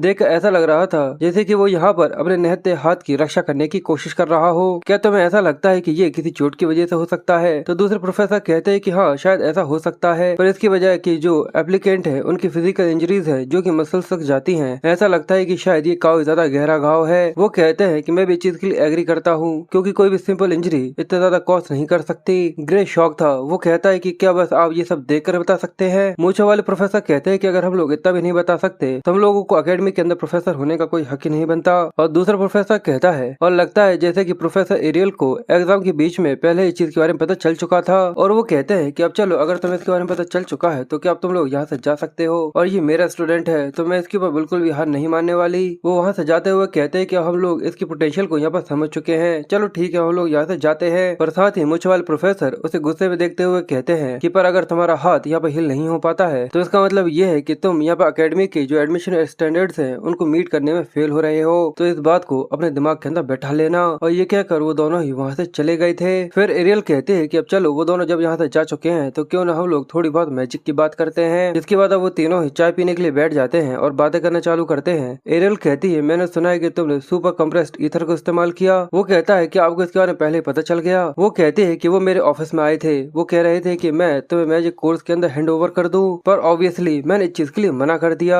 क्योंकि मेरे लिए तुम मैजिक से ज्यादा तलवार के लिए सूट करते हो। ग्रे उसकी बात सुनकर थोड़ा कंफ्यूज था और साथ ही वो आगे कहती है तुम्हें देखकर मैं ये चीज साफ साफ कह सकती हूँ कि तुम मैजिक कंप्रेशन के अंदर इतने ज्यादा अच्छे नहीं हो, तुम्हारे अंदर प्रैक्टिस करने के कोई भी साइन तक नहीं दिख रहे। ये देखकर वो परेशान होते हुए कहता है कि इसकी आंखें वो बस सिंपली देखकर इस चीज के बारे में बता सकती है, मेरे लिए यही अच्छा होगा कि मैं इससे कोई झूठ ना बोलूं। और वो अपने सीधे हाथ से सही तरीके से चाय ना पीते हुए कहता है कि जैसा कि आप देख सकती हैं। वो कहती है तो क्या तुम मुझे बताओगे कि आखिर तुमने वहाँ पर किस तरीके की ट्रिक को इस्तेमाल किया था? मैं इस चीज का वादा करती हूँ कि मैं किसी को भी इसके बारे में नहीं बताऊंगी, बल्कि मैं तो यहाँ पर तुम्हें एक रिवॉर्ड भी ऑफर करूंगी क्योंकि मुझे सच में वो जानना जरूरी है, वो भी इस लड़की के लिए। वो कहता है कि सॉर्सर मेरा मतलब क्या बेला के लिए? वो सोचता है कि सच में ये कुछ से ज्यादा ही क्लोज था, मैंने उसको यहाँ पर सॉर्सर बोल दिया था। वो कहती है कि बिल्कुल भले ही ये लड़की एक मैजिक थ्योरी जीनियस ही क्यों ना हो, पर ये उसे इस्तेमाल करने में काफी ज्यादा बेकार है, न जाने किस रीजन की वजह से, पर वो सही तरीके से ईथर कंप्रेशन टेक्निक को इस्तेमाल नहीं कर सकती और इसी वजह से वो सुपर कंप्रेस्ड ईथर को क्रिएट नहीं कर सकती। ग्रे सोचता है कि मैंने इसके बारे में सुना जरूर था कि जो बेला है वो धीरे धीरे करके खिली थी, अच्छा तो उसका ये रीजन है। और इसके अलावा जो कि मैंने प्रोफेसर कार्लोस से सुना था कि तुमने सुपर कंप्रेस्ड ईथर को इस्तेमाल किया था, पर देखकर लगा नहीं था कि तुमने उस ईथर को जरा सा भी कंप्रेस्ड किया था। और अगर सच में यहाँ पर कोई तरीका है जिससे तुम सुपर कंप्रेस्ड ईथर को मैंने उसे कंप्रेस किए भी इस्तेमाल कर सकते हो तो इसे बिल्कुल भी प्रोफेसर बार्ली के पास भेजने की जरूरत नहीं पड़ेगी। और ये सुनने के बाद वो भी थोड़ी सी परेशान सी हो गई थी। ग्रे भी कंफ्यूज प्रोफेसर बार्ली के बारे में पूछता है और जब वो थोड़ा बहुत प्रोफेसर बार्ली के बारे में सोचता है तो उसे याद आ जाता है और वो बहुत ज्यादा घबराते हुए कहता है कि आपका मतलब प्रोफेसर बेरियन वार्ली से है? एरियल कहती है ऐसा लगता है जैसे कि तुम उन्हें जानते हो। वो सोचता है ये चीज पूरी से इम्पॉसिबल है कि मैं उनके बारे में ना जानूं क्योंकि वो कुछ जरूरत से ज्यादा ही फेमस थे, क्योंकि मेरी पास्ट लाइफ में न जाने कितने एक्सपेरिमेंट करने के लिए उन्हें इंसानों का खून किया था। और इससे बड़ी बात तो ये कि उनकी वजह से मैजिक डिजास्टर हुआ था जिसकी वजह से 10,000 से भी ज्यादा लोग वहाँ पर मारे गए थे। वो हिस्ट्री के सबसे ज्यादा खतरनाक मैजिकल क्रिमिनल है, शायद वो इस समय पर यहाँ पर पकड़ाए नहीं गए थे। एरियल बताती है कि अगर इसने इस साल के आखिर तक सुपर कंप्रेस्ड ईथर को बनाना चालू नहीं किया तो इसे उनके पास भेज दिया जाएगा जहाँ पर उसे एक सर्जरी से गुजरना होगा। ये सुनने के बाद ग्रे का दिल बहुत बुरी तरीके से दहल गया था और उसका डर उसके चेहरे पर साफ साफ दिख रहा था।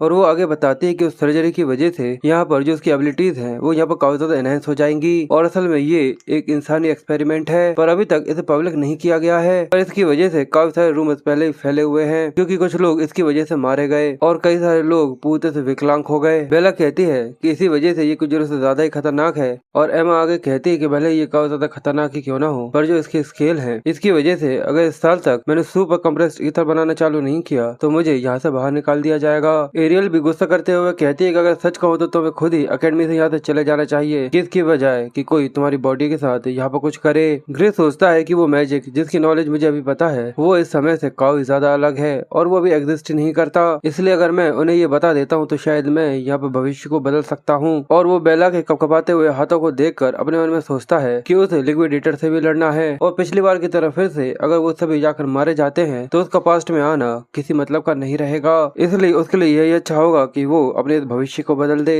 इसलिए वो खड़ा होता है और कहता है कि मैं समझ गया, मैं तुम्हें सिखाऊंगा क्या एक सुपर कंप्रेस्ड ईथर किस तरीके से बनाया जाता है। जिसके बाद वो तीनों ही एरिना के अंदर आ जाते हैं, जहाँ पर वो एक कंप्रेस्ड कॉम्प्लेक्स के साथ वहाँ पर पूरी थ्योरी उसे समझाना चालू करता है और पूरी बातें बताने के बाद कहता है कि यही वो नॉलेज है मैजिक के बारे में जितना कि मैं जानता हूँ, और जैसा कि आपने वादा किया था मैंने तुम्हें ये सिखा दिया है, पर तुम इसके बारे में किसी को भी नहीं बता सकते। एरियल कहती है कि बिल्कुल, हम लोगों ने मैजिक कॉन्ट्रैक्ट साइन किया है, इसलिए हम लोग अगर इसको तोड़ देते हैं तो शायद हम लोग यहाँ पर मारे जाएंगे। ग्रे कहता है तो बताओ आखिर मेरी सारी बातें सुनने के बाद तुम क्या सोच रहे हो। एरियल कहती है कि बस केवल ओडी के बारे में जानने से ही मेरे सिर दर्द होने लगा है, शायद क्योंकि ये वो मैजिक की नॉलेज है जो कि अभी मेरी सोच से भी परे है। और बेला भी कहती है कि मैं सही तरीके से इसको नहीं समझा सकती, पर अगर मैं कुछ शब्दों में इसको डालने की कोशिश करूँ तो मुझे ऐसा महसूस हो रहा था जैसे कि मैं कोई मैजिक क्लास ले रही हूँ जो कि शायद 100 साल फ्यूचर की हो। बस तुम्हारी एक्सप्लेनेशन सुनने के बाद ही डेफिनेटली मैं ये चीज समझ सकती हूँ कि जो मैजिक तुम मुझे सिखा रहे हो वो 100 साल की हिस्ट्री से काफी ज्यादा एडवांस है। पर वो मुस्कुराते हुए सोचता है कि ये तो तुम्हारा ही लेक्चर है जो कि आज से 10 साल के बाद तुम लोगों को देने वाली हो, और शायद सुनने में ये ऐसा ही लग रहा है जैसे कि ये 100 साल एडवांस मैजिक की क्लास हो। एरियल कहती है कि इतनी सारी इन्फॉर्मेशन है कि जिसको मैं सही तरीके से यहाँ पर जज भी नहीं कर सकती, तो बताओ तुम्हें क्या लगता है कि ये यहाँ पर सच कह रहा है। बेला थोड़ी सी खुश होते हुए कहती है कि यहाँ पर काफी ज्यादा चांसेस हो सकते हैं कि जो उसकी थ्योरी है वो पूरे से सच हो, क्योंकि हम लोगों की जितने भी करंट मैजिक थ्योरीज है वो सही बिल्कुल भी काम नहीं करती, और इसके अलावा ये काफी ज्यादा तेज तरीका है तो क्यों ना हम लोग यहाँ पर इसको टेस्ट कर देख ले, क्योंकि अगर जो भी तुमने कहा है वो सब पूरे से सच है तो शायद ये स्पेल यहाँ पर काम करना चाहिए। ग्रे थोड़ा सा कंफ्यूज हो रहा था, पर बेला आगे बढ़ते हुए कहती है कि तुम्हारे अकॉर्डिंग ये मेरी ट्रू स्ट्रेंथ है, और ये कहकर वो अपनी स्टिक को ऊपर की तरफ करती है। ग्रे उसकी बात सुनकर कंफ्यूज कहता है क्या तुम्हारी पूरी स्ट्रेंथ। साथ ही वो सोचता है कि अगर मुझे सही तरीके से याद है तो क्या कहा नहीं था कि जो बेला की फुल स्ट्रेंथ है वो इतनी ज्यादा केपेबल है कि वो पूरी सिटी को एक ही बार में तबाह कर सकती है, और क्या इसके अलावा इसने ये कहा नहीं था कि वो सही तरीके से अब इसको कंट्रोल नहीं कर सकती। पर अचानक ही वो अपनी बात पूरी करता उससे पहले वहाँ पे एक काफी ज्यादा खतरनाक और भयानक सा मैजिकल सर्कल बन गया था, पर उनमें से कोई भी यहाँ पे कुछ समझ पाता उससे ही पहले वहाँ पे एक काफी ज्यादा पावरफुल अटैक होता है, और सच में ये अटैक और इसकी एनर्जी काफी ज्यादा डिस्ट्रक्टिव होती है, और इस एनर्जी से निकलने वाली बीम आसमान को छूती है जो कि काफी ज्यादा टेरिफाइंग थी। ग्रे भी वहाँ पर सामने खड़ा होकर उस एनर्जी को महसूस करते हुए काफी ज्यादा शॉक हो रहा था। वो कहता है कि सच में ये काफी ज्यादा ओवरवेलमिंग एनर्जी है, अगर उसने अपने एनर्जी को कंट्रोल करने में जरा सा सेकंड भी गवाया होता तो शायद अब तक तो मैं यहाँ पर मर चुका होता।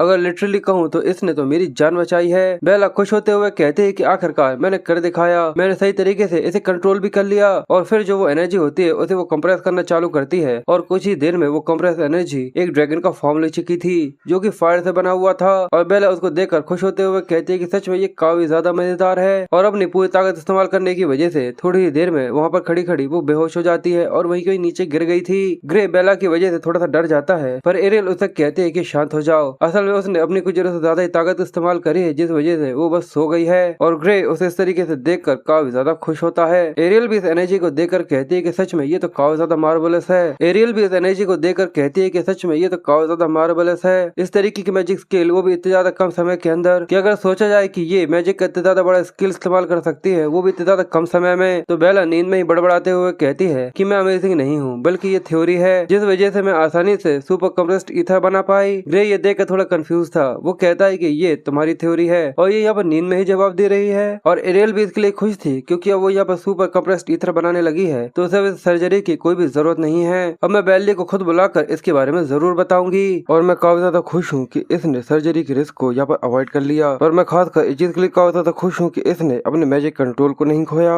ग्रे कंफ्यूज कहता है क्या इसका मैजिक कंट्रोल, तो वो कहती है कि हाँ बिल्कुल, क्योंकि जो बार्ली की सर्जरीज होती हैं वो केवल मैजिक आउटपुट को ही नहीं बढ़ाती बल्कि जो उसका कंट्रोल होता है उसको भी एक्सपेंड कर देती है, और बिल्कुल ये इसी तरीके से काम करता है, इसलिए ये एक सीक्रेट है। पर देखकर लगता है कि जो सर्जरी होती है वो किसी के जो लिमिटर होता है उसे फोर्सफुली तोड़ देता है। ग्रे सोचता है कि अच्छा ऐसा हुआ था, तो शायद यही वजह हो सकती है कि जो सॉर्सरर्स थी पास्ट लाइफ के अंदर वो अपनी पावर्स को सही तरीके से कंट्रोल नहीं कर पा रही थी, शायद वो सर्जरी की वजह से हुआ था। एरियल आगे कहती है कि पर सब के अलावा तुम्हारा शुक्रिया, क्योंकि तुम्हारी वजह से अब बेला यहाँ पर सुपर ईथर कंप्रेसर को बना सकती है। अब लगता है कि मुझे भी अपने कॉन्ट्रैक्ट की टर्म्स को यहाँ पर फुलफिल करना चाहिए, तो चलो सबसे पहले तुम्हारे हाथ को ठीक करते हैं। एक मैजिक है जो कि मैं उसके पास इस्तेमाल करना चाहती हूँ। जिसके बाद वो अपने मैजिक को रिलीज करते हुए उसके हाथ को जैसे टच करती है तो वहाँ पर कई सारी तितलियां उस एनर्जी के साथ फ्लो होकर फैल गई थी और वो काले निशान जो कि उसके हाथ के ऊपर बने हुए थे वो धीरे धीरे कर वहाँ से गायब हो गए थे। वो कहती है तो बताओ आखिर तुम्हें कैसा लग रहा है। ग्रे अपने हाथ को मूव करता है और वो शॉक होते हुए कहता है कि अब मैं इसे हिला पा रहा हूँ। आपका बहुत बहुत शुक्रिया प्रोफेसर। यहाँ तक जो मैजिक हीलिंग पोशन होता है वो तक इसे क्योर नहीं कर पाया था, तो आखिर आपने इसे कैसे कर लिया। पर वो अपनी बात पूरी करता उससे ही पहले वो कहती है, हे मेरे नर्व रिस्टोरेशन मैजिक को किसी भी एवरेज माना हीलिंग पोशन के साथ कंपेयर मत करो। पर साथ ही वो पूछती है कि ये बिल्कुल वैसे काम करने लगा है जैसे कि पहले करता था। एक बार तलवार घुमाकर देखो। फिर वो अपनी तलवार निकाल कर चेक करने के लिए आगे बढ़ता है, पर जब वो तलवार घुमाता है तो वो थोड़ा कंफ्यूज था, इसलिए वो और भी कई सारे फ्लैशेस लगाकर इस चीज को चेक करता है, पर उसे इस चीज के अंदर काफी ज्यादा दिक्कत सी आ रही थी। वो बताता है कि ऐसा महसूस नहीं हो रहा जैसे कि ये सही तरीके से काम कर रहा हो। तो वो कहती है कि जैसा कि मुझे लगा था, भले ही मैंने तुम्हारे नर्व्स को यहाँ पर ठीक कर दिया हो, पर वो मैजिक का घाव जो कि तुम्हारे सोल के ऊपर है लगता है कि वो हील नहीं होगा। ग्रे ये सुनकर थोड़ा कंफ्यूज था। वो कहती कि हाँ, पर तुमने जो सुना है वो बिल्कुल सच है, पर आज की जो मैजिक नॉलेज है वो चीज को प्रूव नहीं कर सकती कि किसी की सोल यहाँ पर एग्जिस्ट करती है, पर मुझे इस चीज के ऊपर यकीन है कि वो सच में होती है। और इसके अलावा क्योंकि मैं अपनी आंखों से भी इस चीज को देख सकती हूँ, यहाँ पर अभी जो तुम्हारी सोल है वो धीरे धीरे कर ठीक हो रही है। ये नेचुरली धीरे धीरे करके ठीक हो जाएगी अगर तुम अपने आप को ओवर पुश नहीं करोगे। ग्रे उसकी ये बात सुनकर और ज्यादा सरप्राइज था कि खुद से ही ठीक हो जाएगी, अपने आप को कुछ जरूरत से ज्यादा पुश करना। इसलिए वो पूछता है क्या वो अभी सोल प्रैक्टिस नहीं कर सकता, तो वो कहती है कि इसमें कोई दिक्कत नहीं है, जब तक तुम नॉर्मली एक्सरसाइज करते हो तो इस चीज में कोई भी दिक्कत नहीं आएगी। पर इसके अलावा मैं ये भी जानना चाहूंगी कि अगर किस तरीके की सोल्डमैनशिप है जिसने तुम्हारी सोल को इतना ज्यादा हार्म कर दिया। ये सुनकर वो हंसने लगा था, पर वो आगे कहती है कि इसके अलावा फिर से यहाँ पे एक एग्जाम होने वाला है सोल्डमैनशिप के लिए, जहाँ पर एक इंसान अपनी सोल का इस्तेमाल करते हुए अपनी तलवार को मूव करेगा। ये सुनकर वो कंफ्यूज था। ये सुनकर ग्रे हंसने लगा था, तो वो कहती है कि फिर से यहाँ पर पहले से एक एग्जाम्पल है सोल्डमैनशिप के लिए जहाँ पे एक यूजर अपनी सोल का इस्तेमाल करते हुए अपनी तलवार को हिला सकता है। ग्रे ये सुनकर थोड़ा कंफ्यूज था और वो बताती है एमा वाइट के बारे में, और वो ग्रे से पूछती है कि तुम उसे जानते हो। जैसे ही वो एमा वाइट के बारे में सुनता है तो शॉक हो गया था। वो कहता है कि आखिर वो सोर्ट थिंड का नाम यहाँ पे इस्तेमाल क्यों कर रही है। इस प्रेजेंट टाइम में हम लोग एक दूसरे को बिल्कुल भी नहीं जान सकते। पर वो ग्रे की चुप्पी को देख कर कहती है, लगता है कि शायद मैं गलत हूँ, क्योंकि जिस तरीके से तुम अपनी तलवार को पकड़ते हो वो उससे भी काफी ज्यादा इम्प्रेसिव है जो कि यहाँ पर एमा ने सीखी है। और इसके अलावा यहाँ पर कुछ काफी ज्यादा अलग भी है। ऐसा लगता है जैसे कि तुमने किसी ऐसे इंसान से सोर्टमैनशिप सीखी है जो कि एमा से भी काफी ज्यादा स्किल्ड है। बस केवल कुछ ही सालों की बात है जिसके बाद एमा भी उतनी ज्यादा स्किल्ड हो जाएगी जितने कि तुम्हारे मास्टर होंगे। ये सुनकर वो और भी ज्यादा सरप्राइज था। क्या उन्हें इसके बारे में भी पता है? इसलिए वो हिचकिचाते हुए बताता है कि असल में मैंने डाउनटाउन के अंदर एक डोजो के अंदर अपनी सोर्टमैनशिप सीखी है। साथ ही वो सोचता है कि मुझे यहाँ पर टॉपिक को चेंज करना होगा। अगर मैंने इस कन्वर्सेशन को इसी तरीके से आगे बढ़ने दिया तो शायद मैं सारी चीजें यहाँ पर उगल दूं। और इसलिए वो बोलता है कि तो शायद ये चीज पॉसिबल हो सकती है कि किसी की सोल उस सोर्टमैनशिप की वजह से यहाँ पर डैमेज हो गई हो। तो वो कहती है कि इस चीज का सवाल ही पैदा नहीं होता। कम से कम कोई ऑर्डिनरी सोर्टमैनशिप तो ऐसा बिल्कुल भी नहीं कर सकती। और अगर इसके बारे में बात की जाए तो इस चीज का तो कोई सवाल ही पैदा नहीं होता कि कोई आम इंसान ओगर जनरल को केवल एक ही स्लैश के अंदर खत्म कर सकता हो। और इसके अलावा इस चीज को तो मेंशन किया ही नहीं गया कि वो आसपास के सभी ओगर और ट्रीज तक को तबाह कर दे। ग्रे ये सुनकर हिचकिचाते हुए कहता है, इसका मतलब आपको पहले से ही इसके बारे में पता है? तो वो कहती है कि आप बिल्कुल, और उसी की वजह से ही तो मैंने एक ऐसी बैट लगाई है जो कि पर्टिकुलरली मैं जीत चुकी हूँ। मुझे वहाँ पर बची कुछ सीन्स के रिमेन्स दिख रहे थे जो कि सच में काफी ज्यादा मैग्निफिसेंट है। यहाँ तक जो काफी ज्यादा खतरनाक मैजिक होता है वो भी इतने ज्यादा क्लियर कट्स नहीं लगा सकता। सच में ये काफी ज्यादा मिस्टीरियस पावर है जो कि तुम्हारे अंदर है। ग्रे ये सुनकर और भी ज्यादा शौक था और वो आगे कहती है, पर लगता है कि तुम उसे सही तरीके से इस्तेमाल नहीं कर सकते। वो कहता है, तो क्या आप अपनी आंखों से ये भी देख सकती है? वो कहती है कि हाँ बिल्कुल, मैं देख सकती हूँ। ये एक ऐसी पावर है जो कि लीक हो रही है चेन के दरवाजों के पीछे से। जैसे वो ये सुनता है तो वो शॉक हो गया था। क्या चेन वाले दरवाजे? साथ ही वो सोचता है कि ये कोई एक ऐसी चीज नहीं है जो कि खुद से यहाँ पर फिगर आउट कर सके। सच में ये सब देख सकती है। साथ ही वो आगे कहती है कि इसके अलावा अगर बात की जाए तो जैसे तुम्हारी पावर है उससे पहले मैंने ये पावर देखी है और मुझे ऐसा लगता नहीं है जैसे कि शायद वो दोनों एक जैसी चीजें हैं, पर फिर भी उन दोनों की जो वाइब्स है वो बिल्कुल सिमिलर हैं। ग्रे ये सुनकर कंफ्यूज था। क्या एक जैसी पावर? क्या यहाँ पर कोई और भी है जिसके पास मेरी जैसी पावर्स है? वो कहती है कि हाँ, पर मैं चीज के लिए श्योर नहीं हूँ कि वो एक इंसान है भी या फिर नहीं। और वो यहाँ पर लिक्विडेटर का नाम लेती है और जैसे ही वो ये नाम लेती है तो ग्रे के चेहरे पर गुस्सा, टेंशन और कई सारे मिक्स इमोशन से दिखना चालू हो गए थे। और उसके इस रिएक्शन को देखकर वो समझ जाती है, इसका मतलब क्या तुमने भी इसके बारे में पहले से सुना हुआ है? और वो तो बस यही सोच रहा था कि आखिर वो इस टाइम पीरियड के अंदर उसको यहाँ पर मेंशन कैसे कर सकती है।